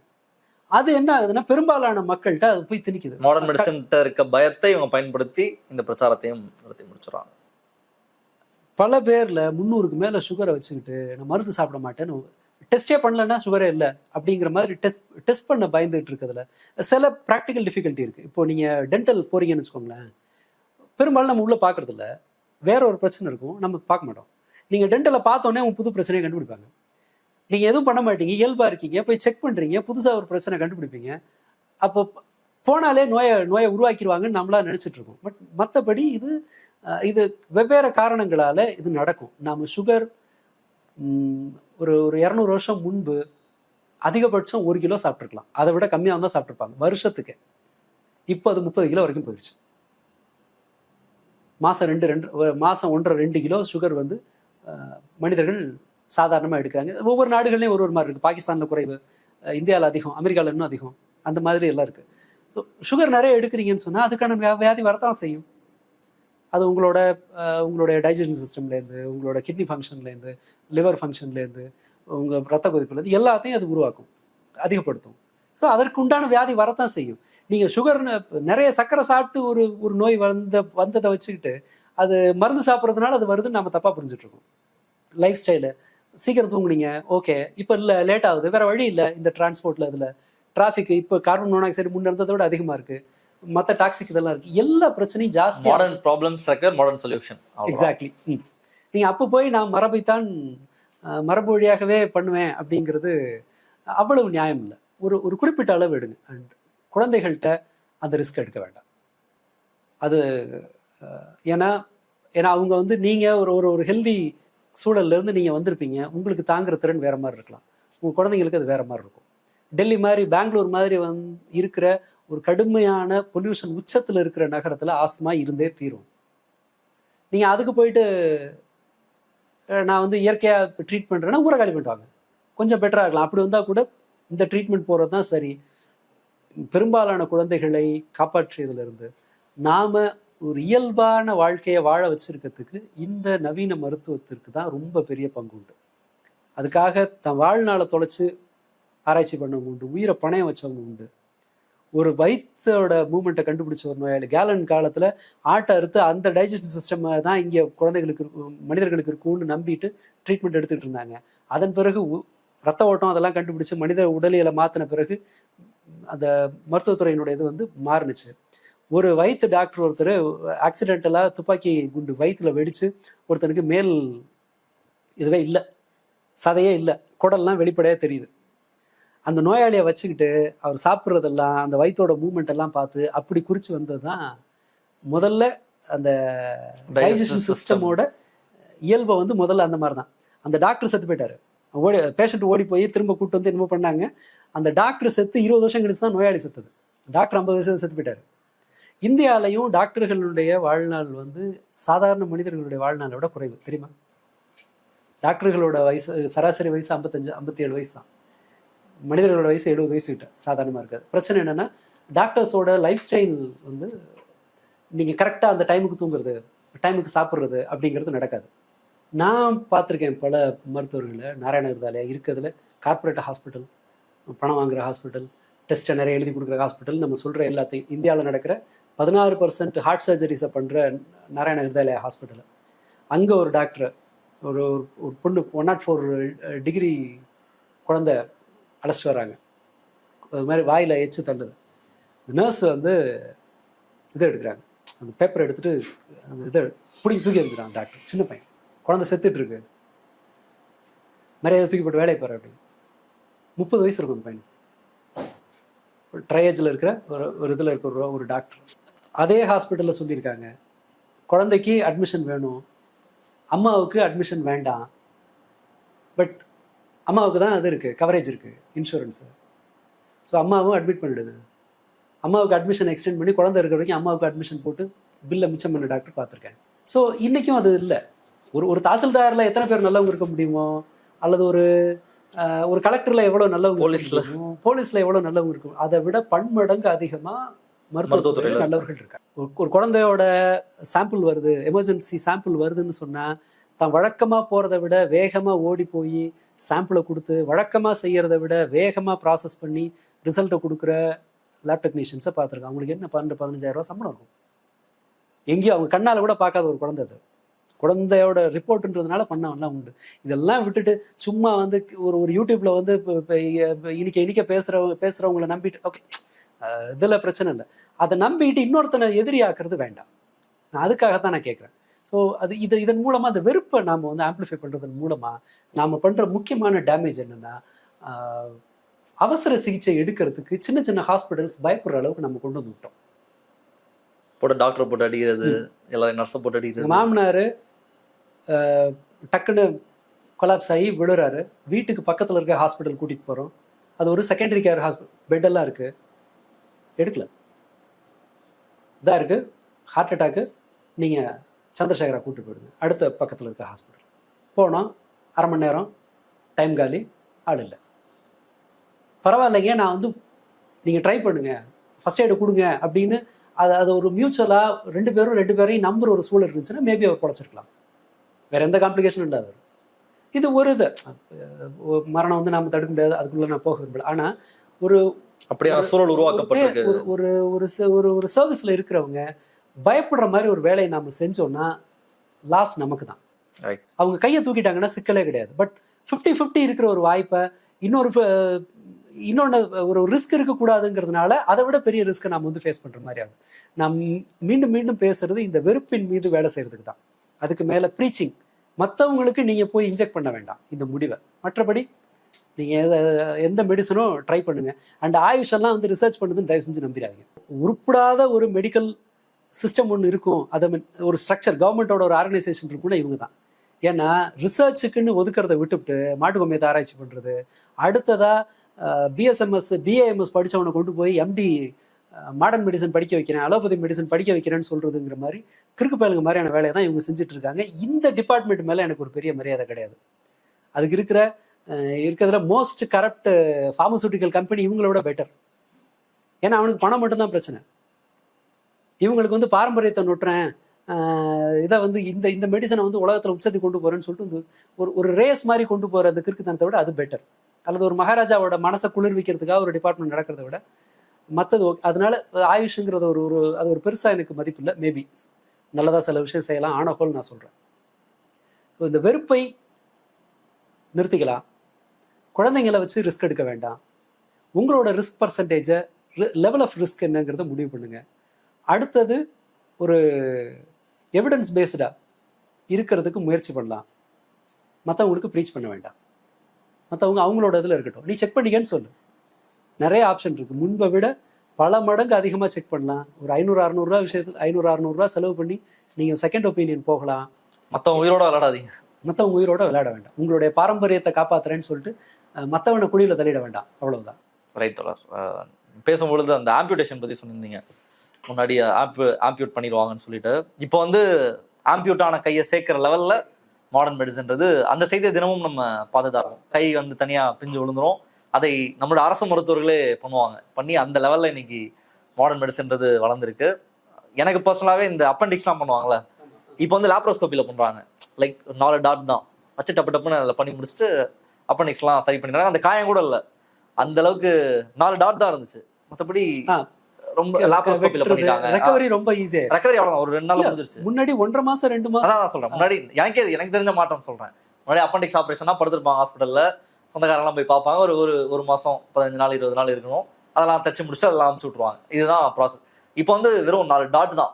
எங்க நடந்துச்சுன்னே தெரியல ஆப்ரேஷனே. அந்த அளவுக்கு மெடிசன் அப்படி ஏன் முன்னாடியே நான் பார்த்த எலும்பு முறிவு வரைக்கும் இடுப்பு எலும்பு மாத்தி 3ஆவது நாள்ல நடக்க வைக்கிறாங்க. எலும்பு முறிவு முன்னாடி வேற வழி இல்லை, கட்டையை வச்சு கட்டணும். அது இப்ப இல்லை, அதுக்கு 40-50,000 வருஷத்துக்கு முன்பே உடைஞ்சதுன்னா அதை வந்து கட்டி ஏதோ ஆட்களை வந்து செஞ்சிருக்காங்க அப்படிங்கிறதுக்கான ரெக்கார்ட்லாம் உண்டு. அதை விடவும் நோயாளிகளை பார்த்துக்கிறதுல முதல்ல இருந்தது வந்து கேர். கூட ஒருத்தன் இருந்து பார்த்துக்கிட்டான்னா பிழைக்கிறதுக்கான வாய்ப்பு அதிகம். இப்போ அதுவே மிஸ் ஆகிட்டு இருக்கு நம்ம நிறைய இடங்கள்ல. அட்டெண்டர் நிறைய பெங்களூர் ஹாஸ்பிட்டலில் சாயங்காலம் ஆளுங்க வந்து நான் பார்த்து இருந்தபோது சாயங்காலம் ஒரு ஆள் வருவாங்க, பார்த்துட்டு போயிடுவாங்க. ஹோல் டே அட்டெண்டரே இல்லாமல் இருந்ததில்ல இருக்கு. இந்த மாதிரி நம்ம சைட்லேயே மாற்றிக்க வேண்டிய நிறைய பிரச்சனை இருக்குது. ஓகே, இது இரலவெண்ட், இது நான் சொல்லலை. ஸோ இந்த கேர் நான் சொல்ல வந்தது அதுதான். மாடர்ன் மெடிசன் வந்து இவ்வளோ தூரம் காப்பாற்றிருக்கு. இன்னமும் அடுத்த ஸ்டேஜுக்கு போகும். இப்போ சைக்காட்ரிக் மெடிகேஷனில் இந்த மாதிரி சிம்டமை வச்சு சிகிச்சை கொடுத்து அது சிக்கலாகுதுங்கிறதுனால அடுத்த கட்ட ரிசர்ச்சஸ் வந்து நடக்குது. அந்த ஏஐ பயன்படுத்தி மிஷின் லேர்னிங் எல்லாம் வச்சுக்கிட்டு இந்த நோயாளியோட அறிகுறியை வாங்குறது மட்டும் இல்லாமல் அவங்களோட பயோமார்க்கிங்ஸ் இதெல்லாமே எடுத்து இன்னும் அக்யூரேட்டாக ட்ரீட்மெண்ட் பண்ணுறதுக்கான ரிசர்ச்சஸ் வந்து போயிட்டுருக்கு. செல் லெவல் ட்ரீட்மெண்ட் வந்து போயிட்டுருக்கு. 2030 பாதிக்கு பாதியான கேன்சர் ட்ரீட்மெண்ட் வந்து அந்த மாதிரி போகலாம். அதுக்கும் அடுத்து உங்களுடைய முதுமையை தாமதப்படுத்துகிற சிகிச்சைகள் போயிட்டுருக்கு. அஃப்கோர்ஸ் அதெல்லாம் மொத்த ஊரையும் விற்றா தான் செலவு பண்ணுற மாதிரி இருக்கும் இப்போதைக்கு. இப்போ புட்டினும் ஷி ஜின்பிங்கும் பேசிட்டாங்களாம், 140 வருஷம் இருக்கலாம் அப்படின்றத பேசிட்டு ஒரு லீக்கான ஒரு ஆடியோ இது ஒன்று வந்துச்சு. அந்த மாதிரியான சிகிச்சைகளும் வந்துட்டு இருக்கு. ஸோ கொடுக்க விருந்து தடுத்துடாமல் இருக்கிறது மட்டும்தான் நம்மளுடைய கோரிக்கையாக இருக்குது. மற்றபடி ஊழல் எல்லா இடத்துலையும் நடக்கும். நீங்கள் அதுக்கு பயந்தீங்கன்னா குளத்துக்கிட்ட கோச்சிக்கிட்டு காலை கழுவாமல் போன கதைன்ற மாதிரி ஆயிடக்கூடாது. ப்ராசஸ் அப்படின்றது கொஞ்சம் டஃப்பாக இருக்கும். பட் அதுதான் இருக்கிற ஒரே ஆப்ஷன், ஒரு நல்ல ஒரு ஆப்ஷனாக அதுதான் இருக்கு. குவாக்ஸை நம்பி ஏமாற வேண்டாம் அப்படின்றது தான் நம்மளுடைய இந்த டேக்அவேவா வச்சுக்கலாம். நிறைய விஷயங்கள் பேசியிருக்கோம், மக்கள் பார்த்துட்டு என்ன சொல்றாங்கன்னு பார்ப்போம். இந்த இதை நிகழ்ச்சியை கலந்து உங்களுடைய கருத்துக்களை பயணம் ரொம்ப ரொம்ப நன்றி. நன்றி. மாடர்ன் மெடிசன் அப்புறம் பாரம்பரிய மெடிசன் இதில் இருக்கக்கூடிய நிறைய விஷயங்களை நம்ம பேசியிருக்கோம். குறிப்பாக பிவேர் ஆஃப் குவாக்ஸ் அப்படின்றது தான் இதனுடைய டேக்அவே. பார்த்துட்டு உங்களுடைய கருத்துக்கள் என்ன அப்படின்றத நிச்சயமாக கமெண்ட்ல பதிவு பண்ணுங்க. மற்ற நிகழ்ச்சியை சந்திப்போம். நன்றி, வணக்கம். அரண்சை நண்பர்களுக்கு வணக்கம். அரண்சை ஊடகம் சுயேட்சையாக இயங்குவதற்காகவே உருவாக்கப்பட்டது. நாம் செய்கிற வேலை உண்மையிலேயே மக்களுக்காக செய்கிறோம் என்பதை நீங்கள் நம்பினால், வாய்ப்பு இருந்தால் இந்த ரேசர் பே QR கோடுக்குள்ளே நீங்கள் வந்து அதை ஸ்கேன் பண்ணி எங்களுக்கு உங்களால் இயன்றதை விருப்பம் இருந்தால் ஆதரவு தெரிவிக்கலாம்.